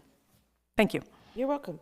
And then continue to work with property owners in regards to environmental regulations when performing property investments in shoreline areas. And I think having guidelines for them to access, and I know that we have the critical area that we look at right now, but something within the critical area past up to the shoreline, developing something that would be an incentive to get homeowners, developers, et cetera, to buy into that shoreline area. Now, the guidelines exist now, and they are in the form of very strict rules and regulations. It's really strict. And particularly when you get within the 100-foot setback. And I'm extremely familiar with the front of the property that was just recently sold. It was the Pencil House. And that's occupies or has a lot of shoreline. And so I know what's involved if they want to do anything to that shoreline. And so it's, we have the state regulations, we have the Corps of Engineers regulations, but MDE has a huge amount to say. And then, of course, the city has its requirements, but the main regulatory agency is MDE, I believe. Is that correct? There are overlapping issues along the waterfront, critical area state, then you have MDE, yes, and stormwater management and how it affects critical area, and then floodplain, which is federal. So So you have these, it's complicated. You have to be very creative on the waterfront. it usually ends up that if a property owner wants to do anything, that it goes into a serious negotiation and a lot of engineering, you know, so it's, that problem takes care of itself. You can't just willy-nilly do anything in that 100 feet. But as it has been for the last number of years, Yeah. an unwillingness to do anything results in nothing being done, you know? Yeah. So, That's another, and it There just should ends be up being overgrown and, yeah. you know. So there should be ways to offer incentives to, you know, encourage people who have the wherewithal or want to change things to help them along, or have some kind of negotiation to make something happen. But Very good. they have to start with hiring an engineering firm. That's just, they have to start with that, and that's very expensive. Yep. And then it goes from there. So people aren't necessarily willing to dig into their pockets for that. No, I mean, they can't afford to a lot of Right. times. They just, it's almost as if we need to unburden the people some, not burden them, Right. you know. So the incentives route is the way to go. Well, the only incentive that we could offer is to improve their property would be to find some way to give them a whole lot of money Or improve it for them. at the city expense or some other expense, yeah. City, county, state, Right. federal. Is it possible to have our city engineers take a look at it and give them a, Well, we already have the capacity at City Hall here to give people general advice, at least as to what they're in for, and we can quickly tell them what they can't do, that's helpful, that's helpful. and warn them about what not to do and get caught, you know, and stuff like that. Yeah. But our department here has been extremely helpful. I've sent several clients to them, and the department has stepped right up and guided them in the right direction, and that's tremendous, because you go into a lot of municipalities and they don't have time to talk to anybody. You know, just go away, leave me alone, you know, or go hire your engineer and let him come talk to us, you know. So these folks are amazingly receptive to the public. Absolutely. We have a great team here at Yeah. City Hall Yeah. of Havre Grace. I agree. So lastly, for this waterfront area, maximizing public access, preserving water views, and maintaining an appropriate building scale height for areas being redeveloped. And I do see that, you know, we have had a few buildings built in the last 6 years that had some height concerns, but I do think that our city handled it well. But I think that it would be great, considering that there could be, there's not a lot of land left on the shore to purchase. So, but still, even, you know, taking away a view, making it so that there's access for people to get to the water, I think that would be great, you know, some kind of So any questions? regulations. Yes. Anybody about waterfront? No, I think this is all really good, too. And the main thing being connectivity along the waterfront and access to the waterfront. And I don't know if we have any undeveloped parcels along the waterfront or redevelopment potential parcels, but having a set aside for waterfront access in any new development, I think would be really important. That's been a very important component of all the New York City waterfront redevelopment. I like being compared to New York City. I don't, yeah, We're very similar towns. we are very similar. No, it's very, beautiful waterfronts, and the redevelopment of the waterfront in New York City's been I mean, amazing over the last few years. the only problem we got is Havre de Grace is well ahead of New York Yeah. City that way. we can't bring the Queen Mary up in here. We've tried a couple times, but she won't fit. But that's, no, your point's well taken. So, you want to, All right, proceeding forward. Do you want me to step it up a little quicker on the pace? Okay, will do. Well- Okay. step it up on the ones that you feel like stepping it up on, but if there's some here that really, If there's something to say, I will. All right. yeah. I'll read quickly. Old Town, continue to support a mixed use within the Old Town area to include office, residential, and limited commercial use of scale that is in keeping with the established built environment. And if, we have a map that tells exactly where Old Town is, so it's basically on this side of Route 40. Adopts design guidelines for new construction within the National Register of Historic District so that new buildings are designed in a way that supports the historic character of the Old Town area. Revise zoning code for the residential office district to be reflective of desired uses and appropriate scale of development, redevelopment, with the closing of the Maryland Hartford Memorial Hospital, University of Maryland. I know that we have a lot going on with zoning right now. That is, we're shifting our zoning, and I think that's important, and just to be prepared and open-minded as what's coming forward with the new development. So having that available with the rezoning districts is important.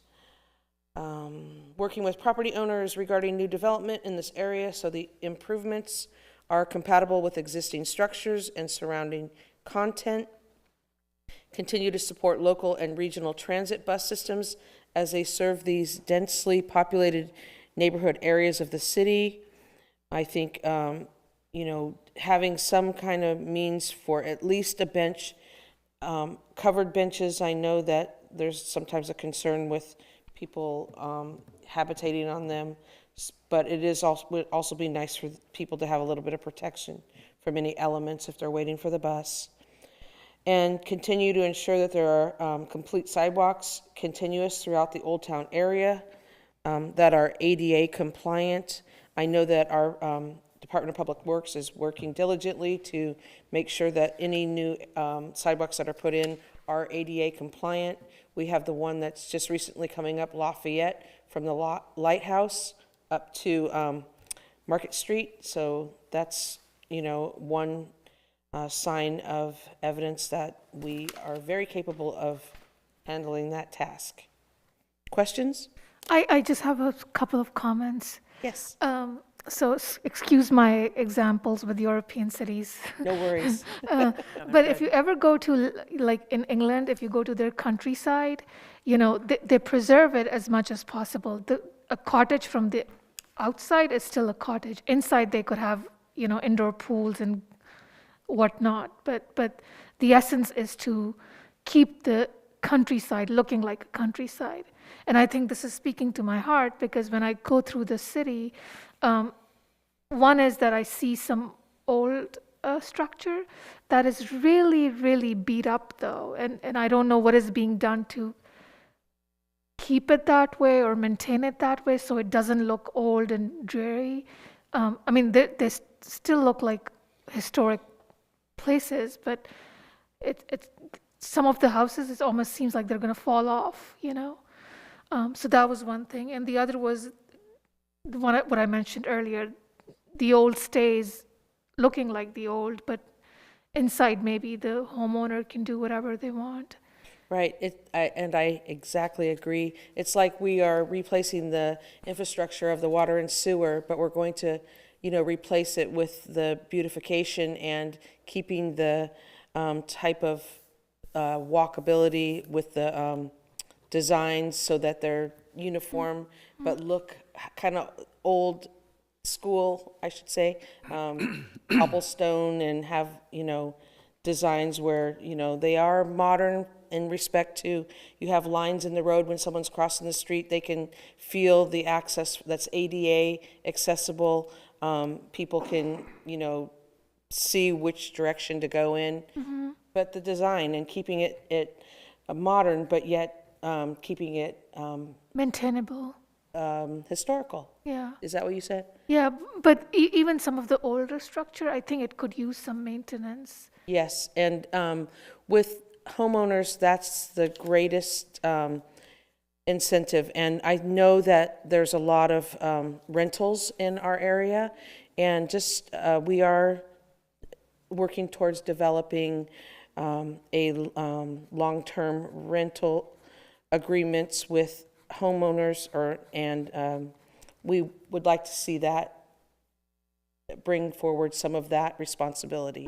So We just have to strike a balance between infringing on people's property rights. I have spoken to a number of people who I actually picked out their property because it was dilapidated or looked unmaintained, and tried to, solicit that they, do they have interest in selling it, because obviously they're not using it, it's deteriorating. Before it goes any down in value any further, why not sell it? And there's just a great resistance to that, from the standpoint of they want to do what they want to do, and they don't want to be bothered. So I don't know how to overcome that with folks, but Everybody here knows that our vice chair is a real estate agent, right? yes, So yes. he's talking from experience. I agree that it's very painful to watch the historic buildings, especially the big Victorians, that just aren't kept up. It's painful to watch that happen and not be able to do anything about it, especially because they've been subdivided into rentals, which are necessary also, for the area. But I don't know how we could approach them to make them do any improvements that they, one, can't possibly afford, or two, don't care to make the improvements. well, I think I'm another example of how it works, and that's that I came to this town because of its overall appeal of a great place to live, and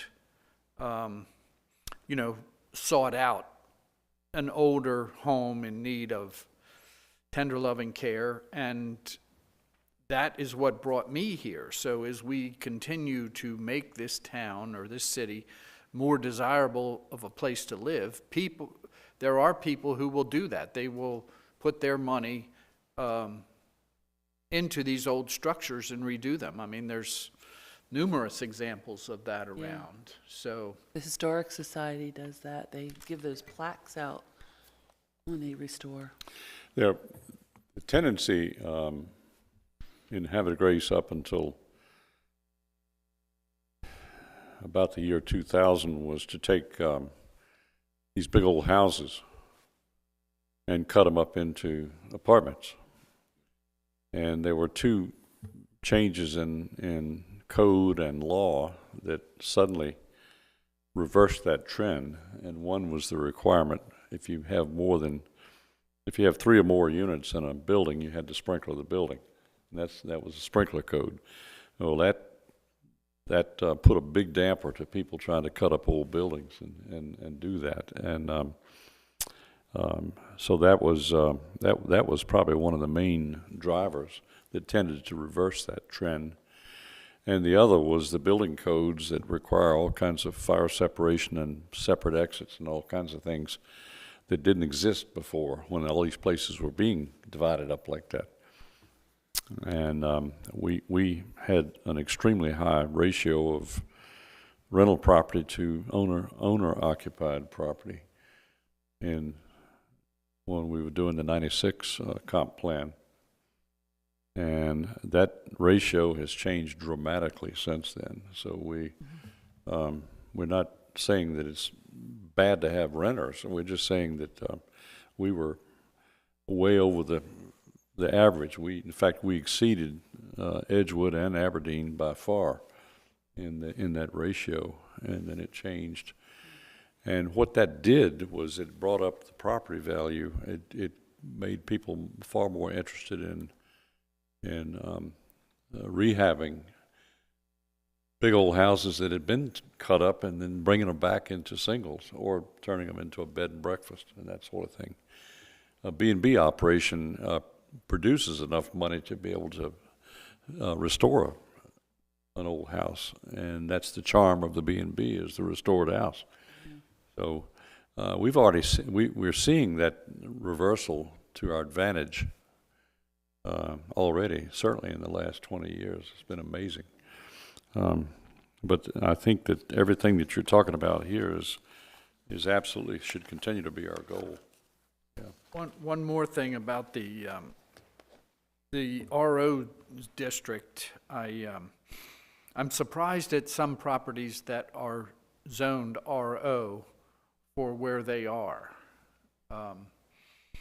like properties near the hospital. Well, that's why that district was created. Yes, It was to allow doctors' offices but because the hospital was there. that is no longer the case, or will shortly be no longer the case. That's true. So, can those be zoned other things, or are we gonna? Is it possible to split up the code a little, or the In Havre de Grace district? and I'll let them answer to this too. In Havre de Grace, if you think of zoning as a hierarchy of intensity and of liberal use of property, RB is what I always jokingly call the Wild West district, because you could do more in RB than any other district that involved houses. And then came RO is less intensive and more restrictive. It allows offices, but doesn't allow all these other things. So it doesn't impinge on housing as much as RB does. What's the next code, or next After that, one down? R1? R2. R2 and then R1. From a standpoint of intensity is R2, and then R1. Yeah.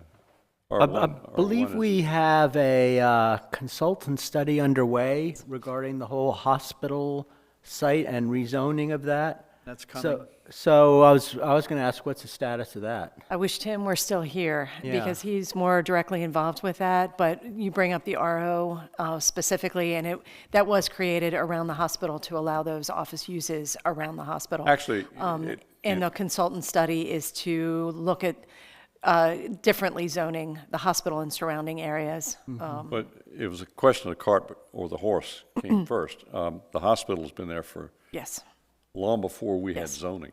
yes. Right, but we're And those looking. doctors' offices that are clustered around the hospital have been there since long before we implemented zoning. Yes. And so Existed. what Yep. they did was, when they implemented zoning, they created RO, Right. not to invite offices in there, but to deal with the ones that were there.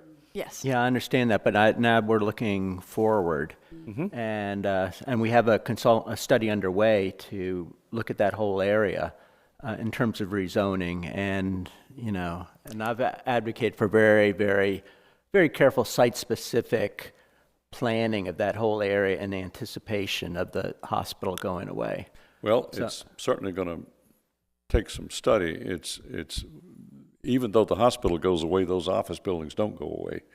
And so if we suddenly said, okay, everybody in RO is now, RO is now just R2 or something like that, then everybody that wanted to do anything with an RO building would be in nonconformity. But again, I think we're studying that right now, so it'd be Okay. good to Yeah. be tied into that study so we know exactly what's going on. Right. I wish I had timelines, and I know the consultant's on board, and I can't give you any of the specifics. I'm not tuned into the, Right, okay. yeah, but But I I'm think sorry even that Tim. over on Market Street, I was surprised at how much of that was RO, and Yeah.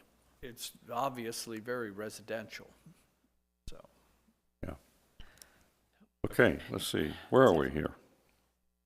I We were on Route 40. Time for Route 40. We All got right, I appreciate everybody's comments and the discussions going forward. It's all good. It's really great. Okay, Route 40. The BCM concept plan for bicycle and pedestrian improvements. I know that there's a study already undergoing, so that's great. Supporting existing businesses and work to attract new businesses into the US Route 40 and commercial areas. I know that EDAB is definitely working to, build interest in that area. We do have a few things underway that are going to be coming in. We could say Popeyes for certain is going to be coming in. And I know that we had, in the area that is owned by the county, that we had some of those dilapidated houses cleared out. So there's been progress, and we can just continue to move forward. The multimodal transportation for the Hartford Transit Link services, connections to Aberdeen, Bel Air, and Perryville. I am not familiar with us crossing over into Cecil County, but I do understand that there is a definite connection with Aberdeen and Bel Air. And I know that there is an interest of connecting up the hill for some more transportation, specifically Chapel Hill, to connect the up the hill to downtown. And then next bullet, complete streets approach to highway design through Havre Grace, but specifically here on the US 40, safer crosswalks, lower speeds, road design and visual enhancements that slow motorists. I know that our traffic and safety team is working towards trying to make it safer in the crossing area of Otsego, connected to the 40, that 5-way intersection, also Lewis Street and the 40. So there's things underway, and it's just a matter of, it takes time working with the state, and it would be great if we owned all of the roadways, but we have to work together with other agencies. And lastly, enact ordinances that will enhance businesses and underutilized properties along Route 40 corridor. Some of them, what is this building? What is its purpose? There's some that are empty, like for instance, Rita's. That would be great to just be able to have someone come in there, but then there's a piece for sale right next to it. So those areas specifically are definitely underutilized, and it would be great to be able to find some buyers for that. Totally agree on all that too. And in the transportation section, I also echoed, and I know that, the whole Chapel Road, Ontario Street, the whole crazy interchange there, working in the bikeway, all that's really important. And I think you're really wise to, focus on underutilized, underdeveloped properties and be proactive in trying to shape what that's going to be.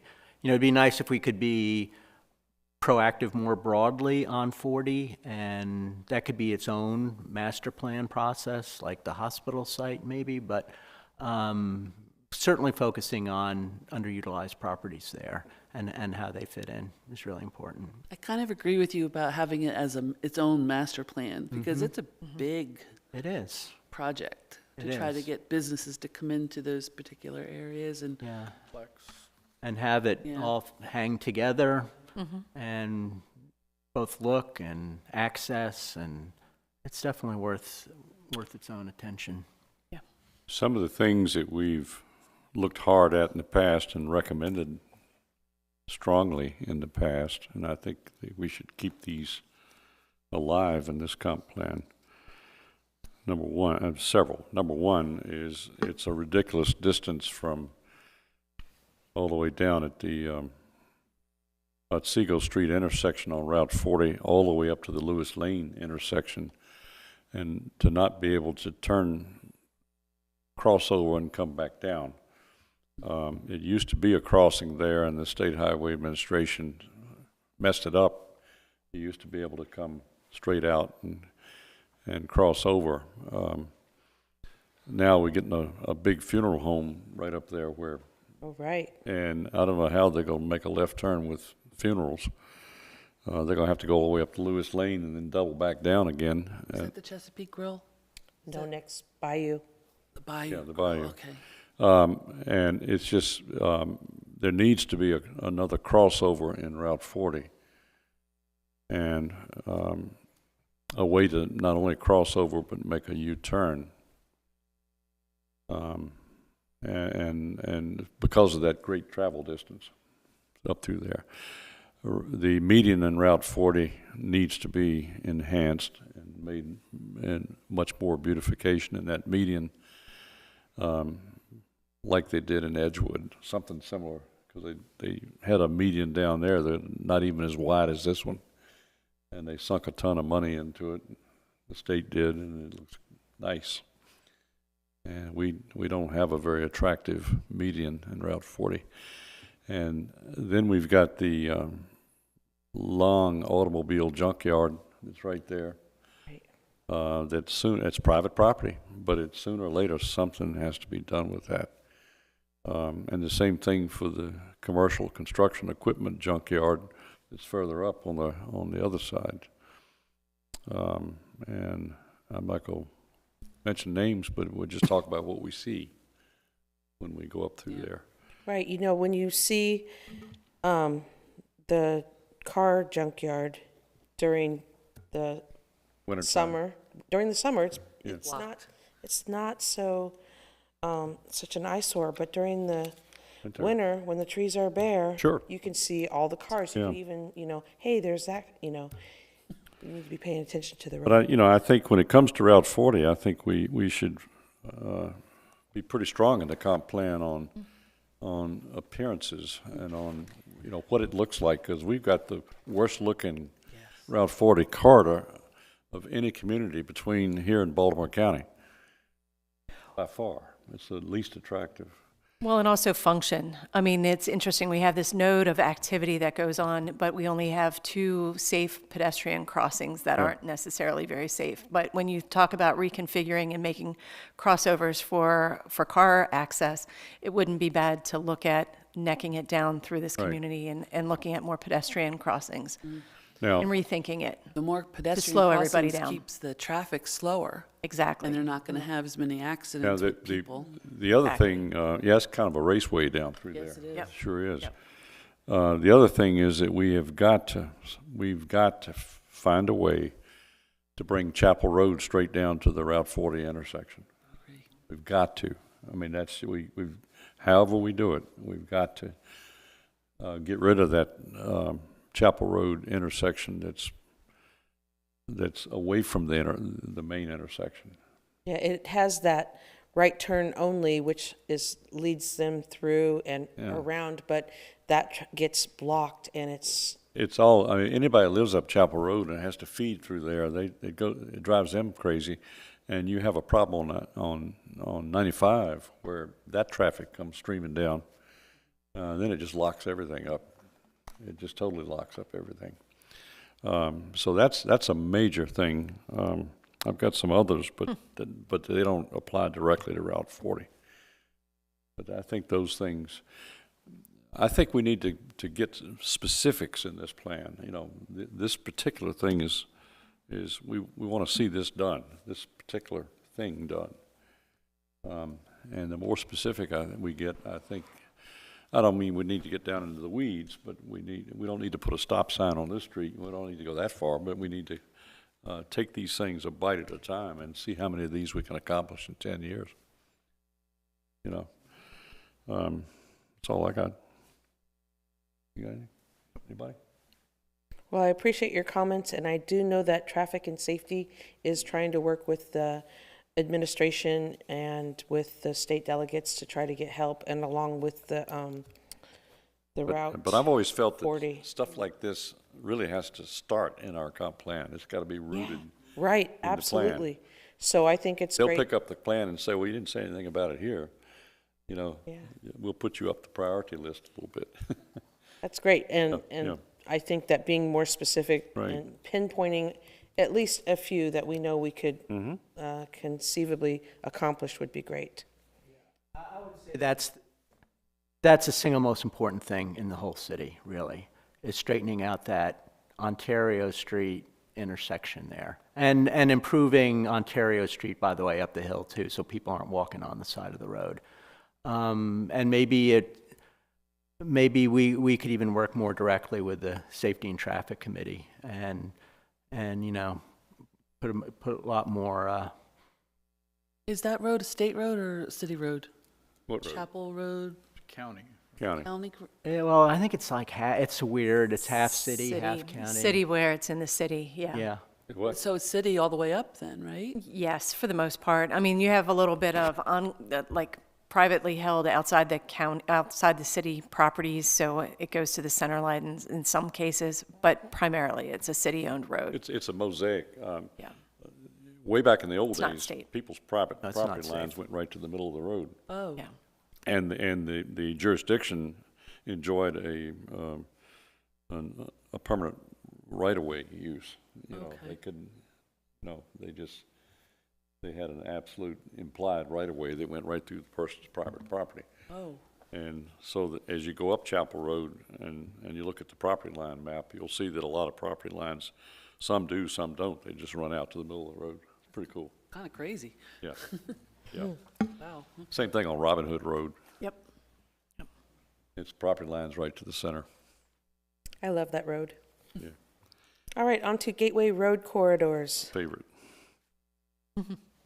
Develop individual corridor plans for identified corridors, but specifically Pennington Avenue and Juniata for on-road bike lanes, or for the Revolution Street commercial corridor by developing incentives like a facade improvement program. Support of bus transit and multimodal options throughout these revitalization areas. And evaluate Chapel Road for pedestrian improvements, create a cohesive roadway with shoulder and common striping where possible, and possibly sidewalks. So that those two kind of merged together there. Yep, I agree with those too. And I'd add bikeways along Yeah, Chapel. bikeways. Multimodal, it's called. Yeah, multimodal. Yep. The big thing that I'm most concerned with is the hill, Superior Street, going up the hill. There's not hardly a time that I drive up, and that's my main way into town. I live at the top of the hill. There are pedestrians walking down one side or the other, or walking up. I've seen them pushing baby buggies. I've seen them with carts, with grocery carts, and traffic actually has to squeeze to get off of them. And in some places, there's nowhere for them to step off the road. And we're adding more housing units and more traffic on that road. And that, they absolutely need to put a sidewalk down one side of that road, and it's not going to be easy. No, it's not. They're going to have to move poles. They're going to have to blast rock. They're going to have to do a lot of stuff. They're probably even going to have to take land to do it, Absolutely. and build retaining walls and everything else. And the safest side to do it on is the side that's on the towards the river. You know, just to give you a frame of reference. As you're coming down the hill, that means it would be on the left. As you're coming up the hill, it would be on the right. And the reason for that is because people can see people easier on that side. You're not coming around those blind curves. And number two, if you stay on the inside, when you get to the bottom, what the heck do you do? Because then all of a sudden you got to go somewhere, and there's nowhere to go. Right. So you have to stay on the other side, even though you're going to have to be on a creek bridge when you get to the bottom. But I think it would be crazy to request it on both sides. But if they're going to go to the trouble to build something like that, it's going to have to be able to take care of bicycles and pedestrians. Now, people could still ride a bicycle down the street if they want to, but it's a steep hill, and when somebody's on a bike and they're chugging up the hill, they don't tend to go straight line. They tend to do this. You know, and I'm just surprised nobody's been killed recently on that hill. But that's critical. And of course, my other big thing that I wrote about when I sent that thing out back in the spring to you guys is that stone arch bridge needs to come out of there. And it needs to be a steel bridge that has a much longer span with a center pier support with the uphill and downhill traffic passing on either side of it. And that way they can get a nice wide open span to Shoulders. so that people can get out of into that intersection safely, when they're trying to come up the hill. Well, I do know that people love the stone look, etc., but I know with the new bridges that are going in along the 95, Yeah. they're rebuilding them and they're putting in the stone implementations so they look aesthetically pleasing. So that's something that we could Well, look at. it's a railroad bridge, and it's a single track. All it needs is a single track bridge. They used to be double track right there, but they took up the other track ages ago. And so they took the track that's there now, is just moved over to the middle of the arch. But we lost our opportunity to have another way to get into Havre de Grace from 95 when we started. With two things caused that. One was the green property going into agricultural trust was a blocking move, and the other was we eventually just developed everything else in between. So that hill is going to be the only way in and out of town in our lifetimes, and probably far beyond. And we've got to do something to make that hill safer, make that intersection at the bottom safer, and to make it safer for pedestrians, because now they're using it more than ever.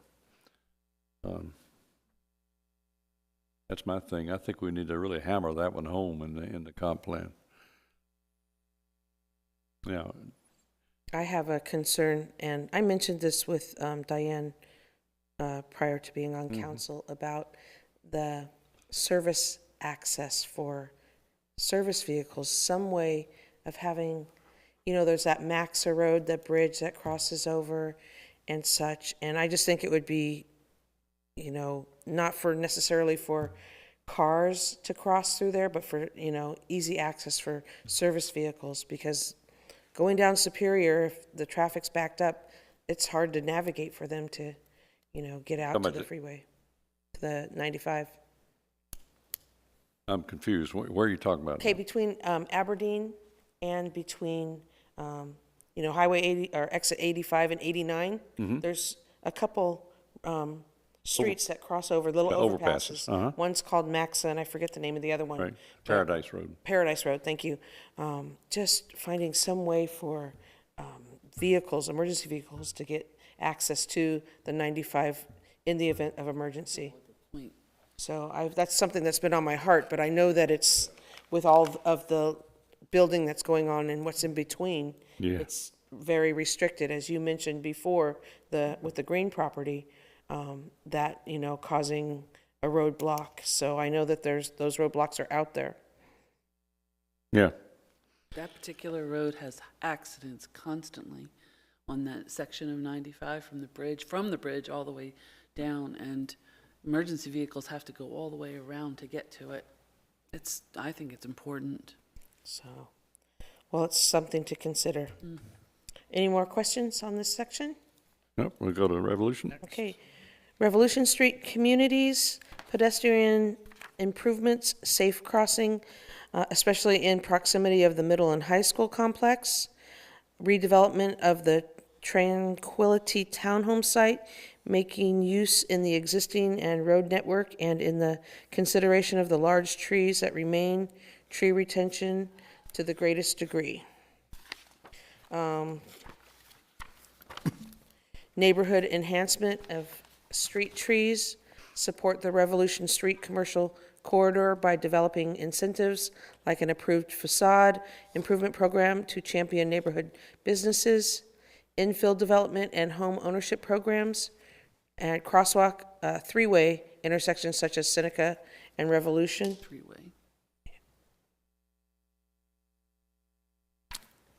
Yeah, I love all these too. And just coming down Lewis Lane past the school, that's another ripe opportunity for a multimodal trail. And then safely crossing Revolution.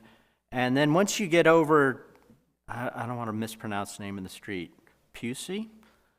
Yeah, Pusey. Just Pusey. getting just safely to there, and once you're there, especially if you're on a bike, you can get into the neighborhood and it's pretty easy sailing.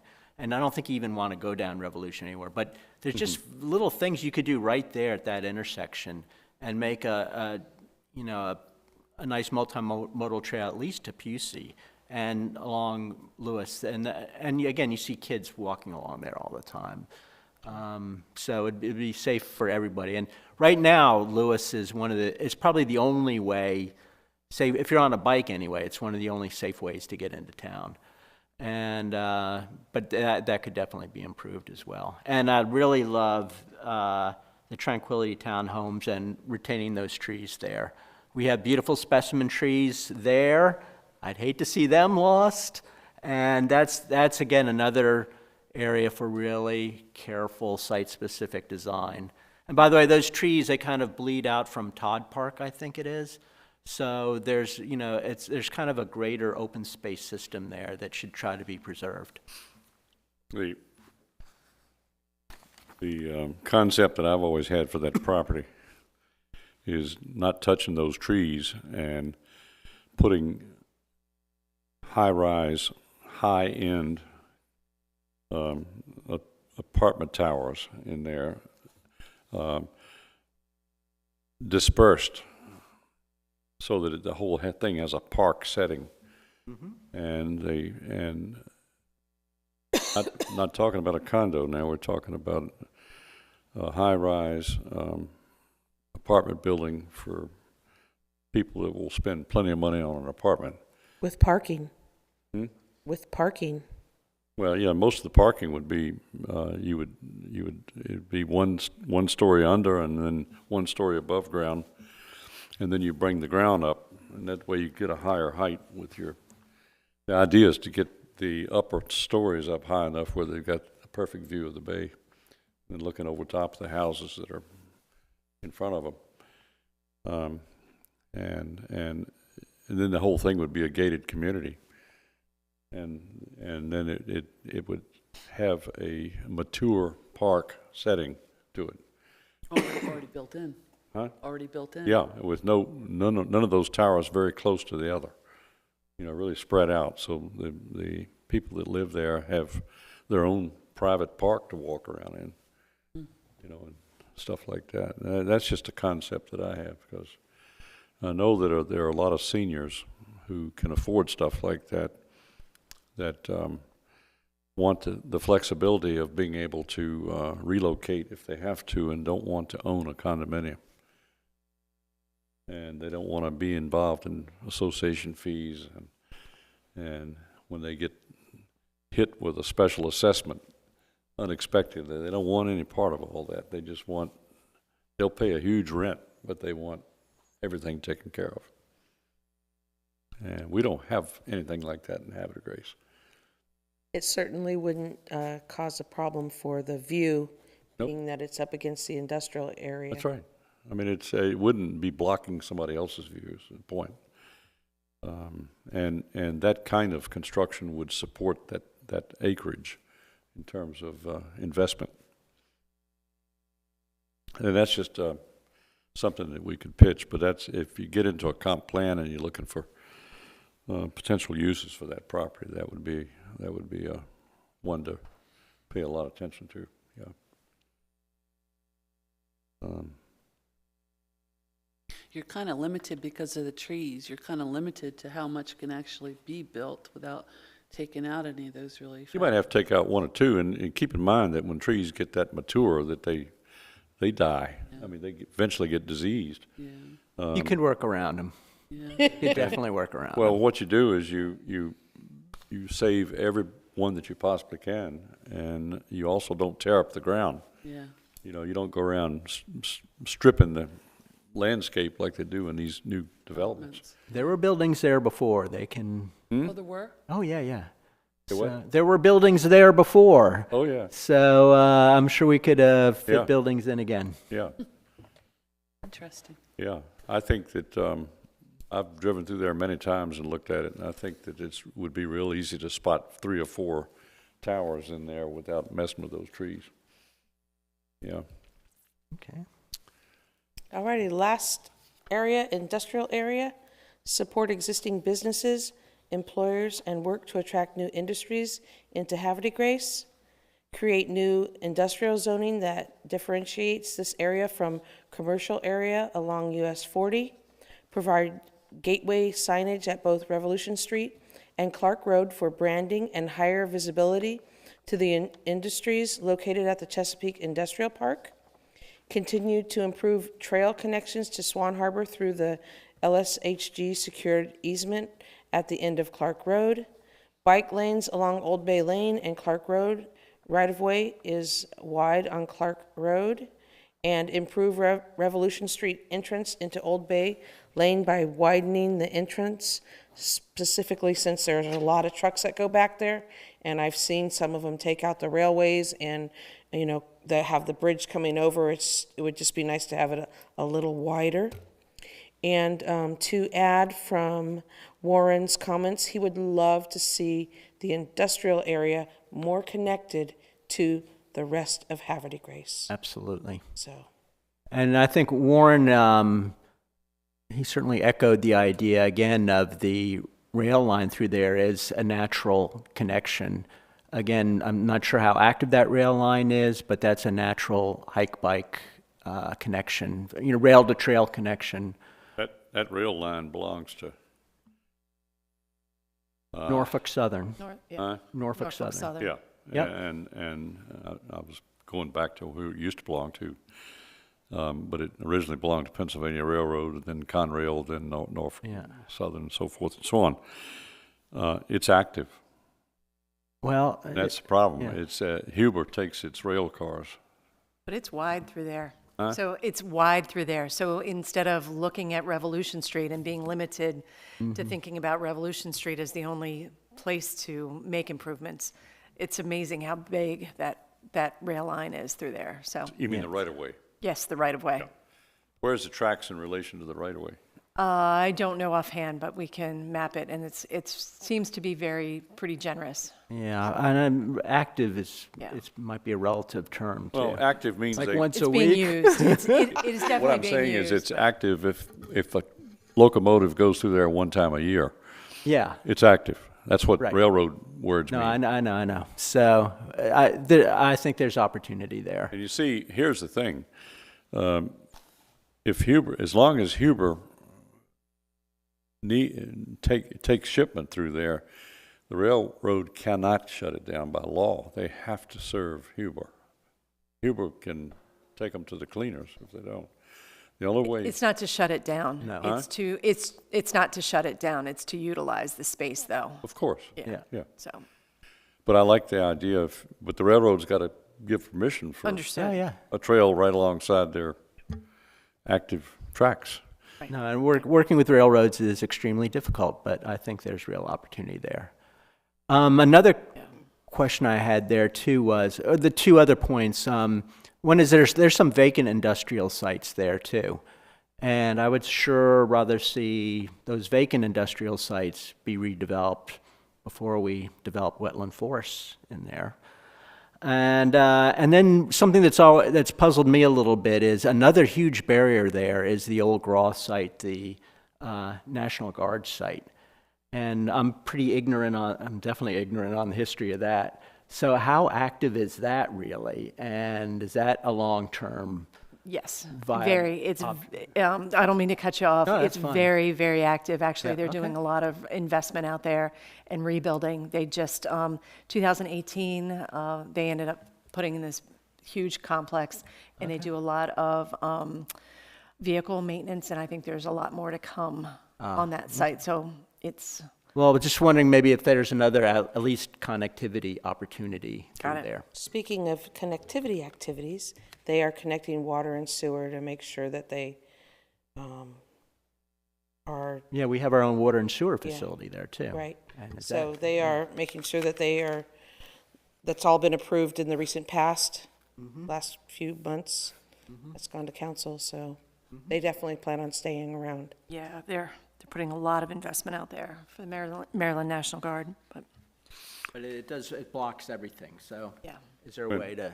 When Bill Clinton and Al Gore visited Havre de Grace, that's where the helicopter Question. landed, was right there. So that they could get out and get in their limousine. So thank you very much for your feedback on this. This is Great excellent. work. Great, good work. Really A lot good. of thought. Thank you, and thank you, Diane, for, leading the way, and thank you all for engaging in conversation. And our Do you want last, to, what time is it? that's okay, let's keep it rolling. Okay, Let's get number 3 in. Very good. Because Chip's going to be, he said he's just going to be real quick and short. Well, we get a 2-for-1 on this one. Okay. As far as transportation. All right. Chip had put forward some conversation earlier, just because he's so interested in transportation planning. Or we can go to the land use section. Which one I'm confused as why they got 2. Chip ended up doing some preliminary goals and objectives, goals and actions for the transportation section, and then it was just added to. Why So can't- land use, Why can't we wait and take that with transportation when that time comes? but there's land uses attached. So there's land use within it. Oh. If you flip the page, and that's what Ed and. I guess what I'm saying is, Chip moved on. Mostly since we're running out of time, can we stick with We can stick with land use, land use? yes, but it's on page 2. Is that okay with you, Chip? Yeah, it's fine. Page 2, and then, yes, we can All right. absolutely come back to transportation. Yeah, we've actually talked about a lot of the transportation items anyway. Tammy covered Transportation it so is a well. subject that's probably going to take up a lot of time. Yeah, yeah. Okay. No, that's. Yeah, I did. So, that's great. Land use.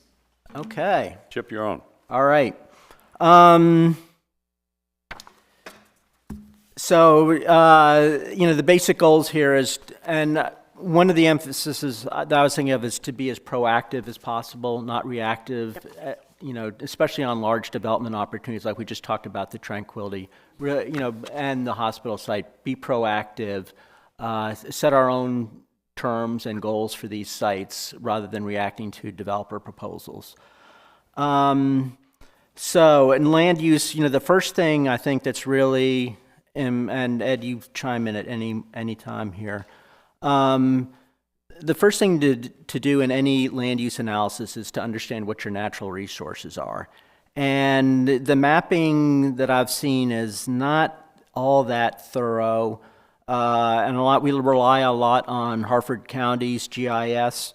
But the kinds of things you want to see up front in contemplating any land use are things like watercourses, wetlands, forested areas, historic landscapes, critical habitat, steep slopes. That's foundational to any kind of land planning process. And then we've talked a little bit about number 2, identify underutilized and existing developed properties for priority reuse. Again, before you go into green fields, before you interfere with natural resources, what are like the old industrial sites that are not being used? Can't we focus on, and some of the things on Route 40 we've talked about? I think that should be a real priority. Then, again, being very specific, and there's this, and we've done it somewhat up on 95, but commission where we can, and we're doing it at the hospital, very site-specific, form-based, integrated planning and programming land use plans, where you study the site, you understand the natural resources, you understand the traffic in and out, you understand what the pedestrian and transit connections are, understand the sewer and water, try to identify open spaces within potential development, and then connections out. Kind of goes to the discussion we had on Scion Hill, that subdivision. Could have that been better with more really clearly defined open space connections within the neighborhood and then connect out? The visual context, especially when you're talking about, again, 95, other areas where you don't want to build things that will ruin a beautiful view. Certainly understanding the historic context, understanding adjacent land uses so any new development can fit better within those. And then, what kind of uses do you want to have within these developments? So this is, again, suggesting a very proactive approach to trying to decide what we'd like to see on especially large development parcels. We talked about Route 40, number 4. There's a Route 40 task force, I believe. Is our economic development people involved in that? I believe so. I'm not sure. Yep. And so, that kind of stuff we should be cross-pollinating. And this is kind of a general comment. A few things happen in silos around here, and it'd be good to break down some of those silos so that people are talking to each other more. Even in settings like this, it would certainly be good to have representatives from other departments here chiming in. Maybe we can work that in at some point. But we talked about this, really doing a full kind of a master plan study for Route 40, maybe somewhat similar to the tool design study, but builds in the bike and pedestrian access, all those traffic impact issues we talked about, but overlays for landscape and land use and potential mixed use opportunities too. Similar, Route 40 and the western end of Revolution Road could use some very site-specific studies. Design guidelines, Tammy, you two covered that very well. And then, one thing I'm never quite certain on is, we talk about, there's the, what is it called? What is the Sewer and Water Commission called? Department. It's not clear to me anyway, what's driving the sewer and water discussion. They work specifically with the DPW, Department of Public Works, and what it comes down to is that the infrastructure is the main driving force of Capacity, probably. Yeah. Yeah, is our building out the infrastructure driving the need for development? Do we need certain, because I remember a discussion at City Council that, we needed like 100 new units a year to pay to support the debt service on our sewer and water. And so I'd be very interested in seeing a kind of a pro forma type financial analysis of how all that works. Did we build out sewer and water capacity and now we need development to pay for it? Or are we trying to catch up to development with our sewer and water development? As I understand it, and as I've experienced in all my years of building and development, there's no such thing as developing a sewer and water infrastructure that gradually grows with development. You can't, it's impossible. You have to grow your sewer and water infrastructure in huge bites at one time. Right. And that's the way it is with every city.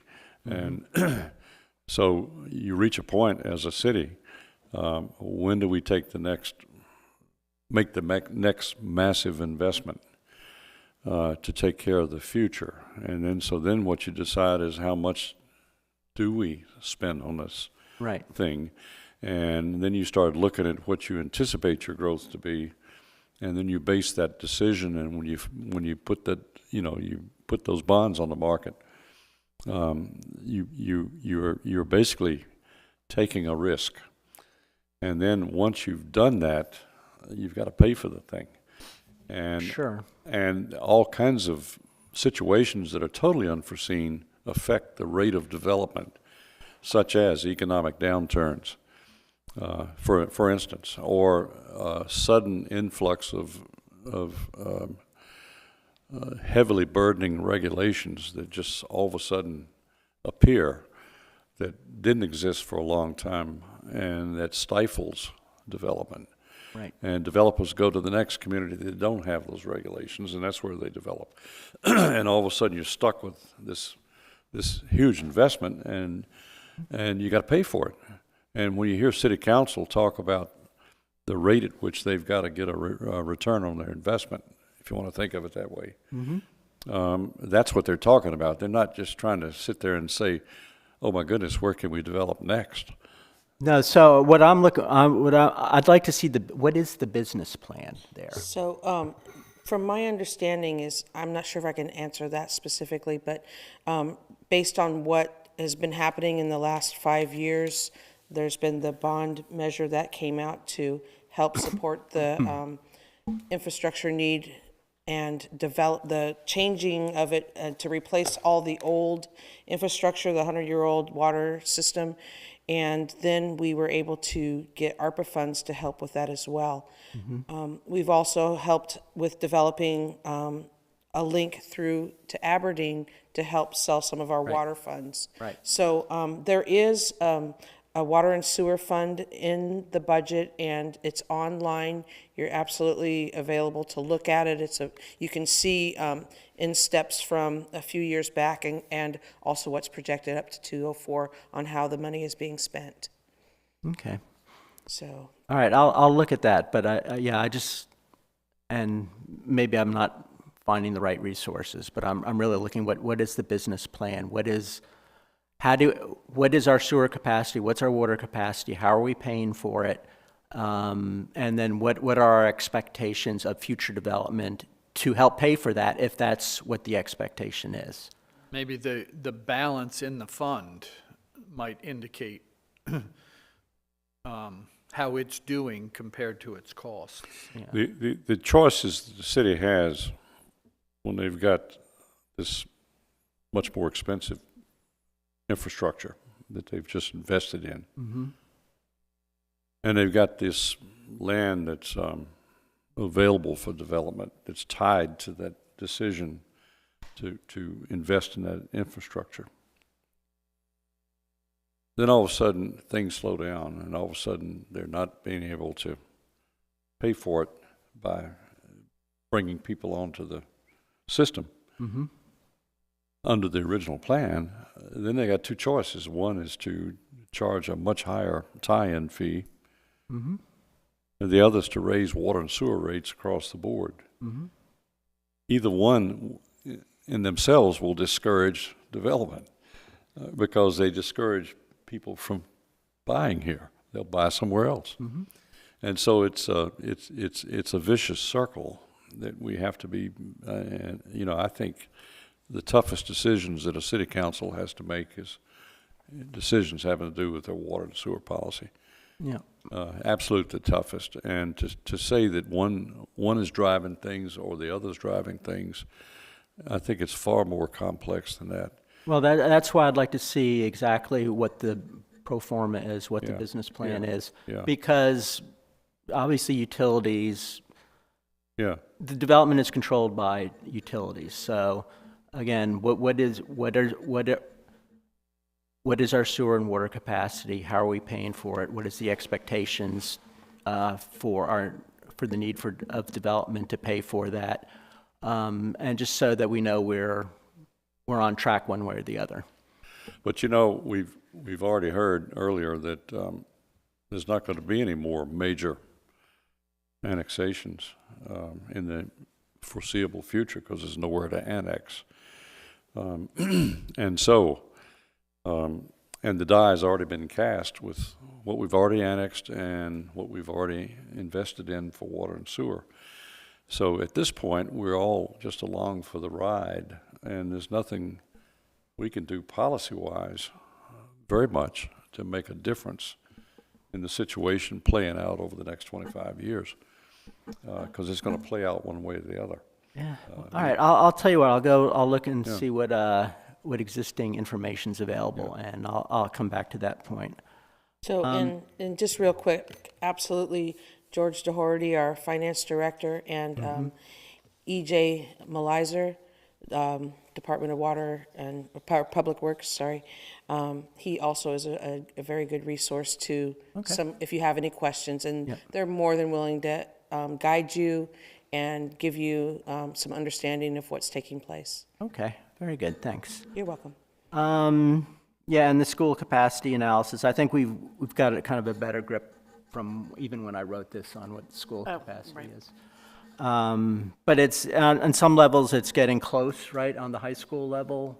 And there is capacity at the elementary level, but it means rezoning kids to, Yes, there ends up being, Roy Williams ends up factoring in the future for certain areas, that redistricting for the primary, for elementary schools is targeted for 2026, 2027 school year. okay. So, All right, and the last one is, I don't know if the city's thought about it much, but we all want to see Havre de Grace do well, and it's continuing to improve. But the more it improves, the more pressure it'll put on existing housing. And there's some areas of town where, I haven't studied the market. Ed, you probably understand it better than any of us. But, like the southern end of town, there's some smaller houses. They're probably relatively affordable.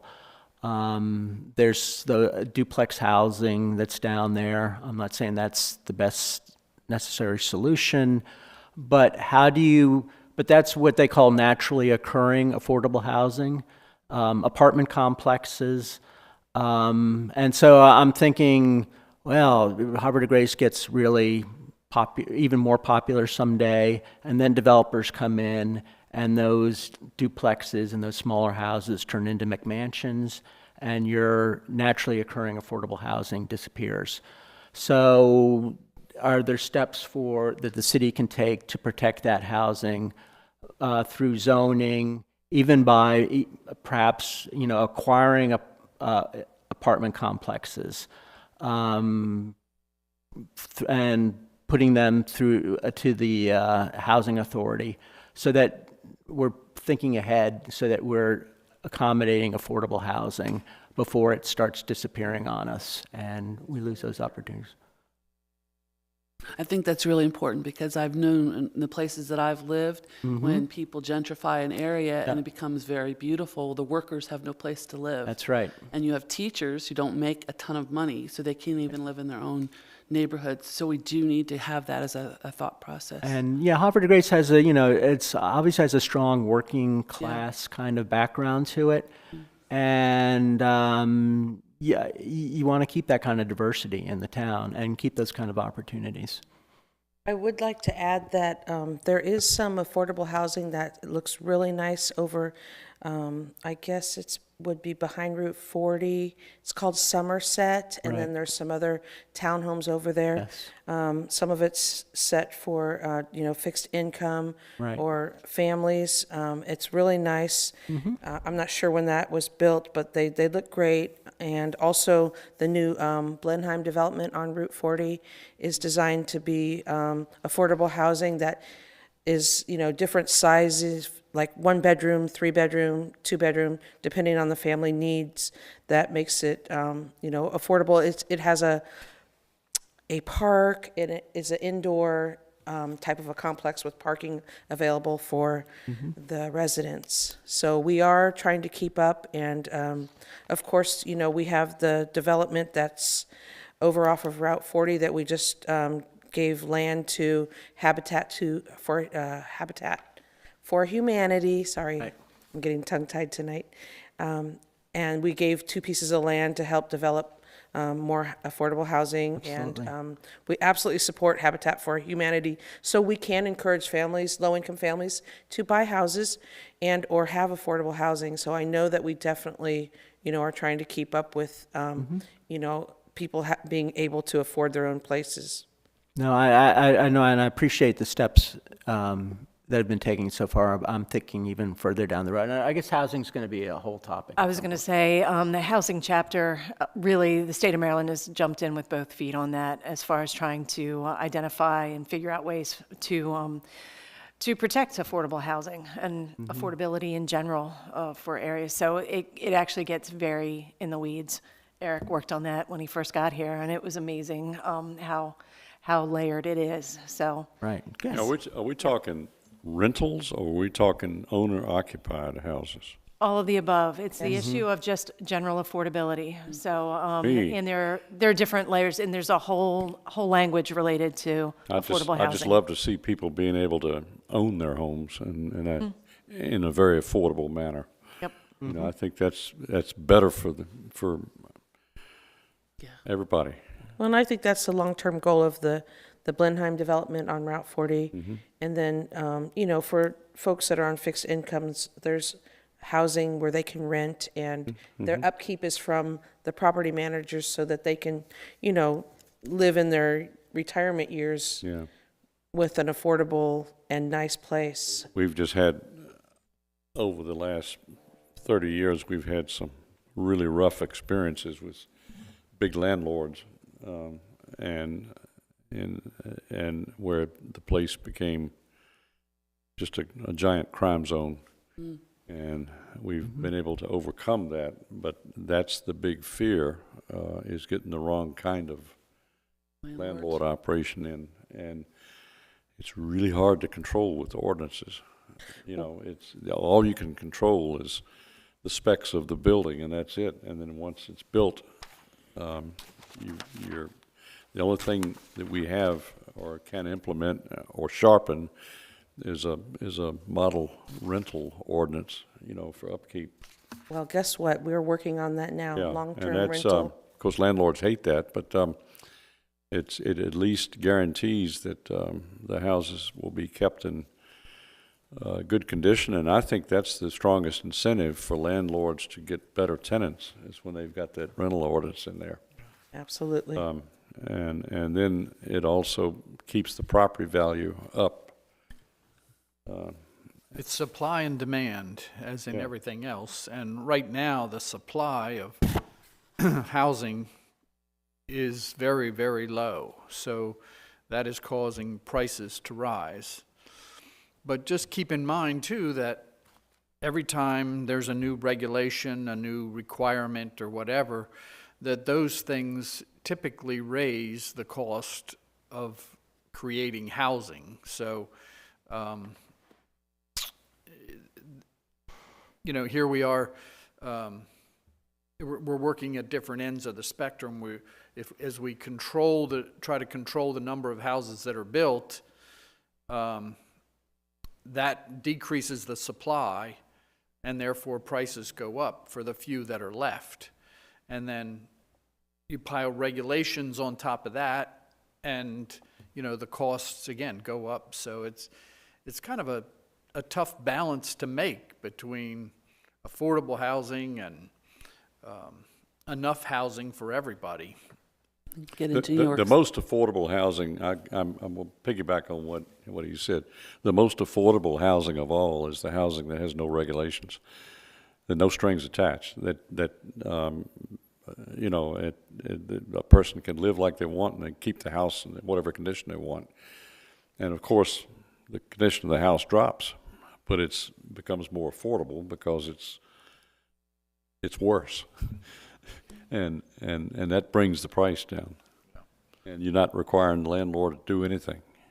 Well, we're hoping to make sure that our renters in Havre de Grace have a respectable place to live, Well, and yeah. hold those landlords But then that brings the accountable. price up. Well, And that's the problem. So he's talking about just a yeah, balance between yeah, the two. a balance is definitely nice. Yeah. Age and condition of the housing is another thing that I think when you influences the affordability. look at affordable housing, and you're talking about people who are usually on a very limited income that won't change in the near future. So if you don't have any kind of rent control policies in place, when the rents go up, those people can't afford to continue to live there. So it's a never-ending circle. So I think somehow, like New York City did, they had rent control.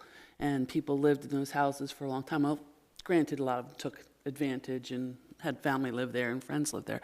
But rent control can be used to help that, to help offset what those, those rising costs can be. I just don't have any idea how to do it. But it's a very, I think, effective thing. Well, we're going to have a whole discussion on housing. Yeah. Okay. Just one other thing, it's part transportation, but it's also land uses. Again, when we're looking at new development, make sure the development accommodates things that we're looking for down the road, like multimodal trails that go through. And that's why I was a little disappointed with the Scion Hill concept plan, that yes, it has a 6-foot trail for the lower Susquehanna, but that's not really a full multimodal trail. And that whole piece of land is really important to make that connection from Bully Rock Parkway, especially over to the state park. And I think we're missing the mark on that one. And then I think we probably missed the mark on Bully Rock too, that there's no sidewalk along the road there. And you've got one little sidewalk in that whole stretch, all the way down to Route 40. So somehow a sidewalk got in one of those developments, but it hasn't gotten in any of the others.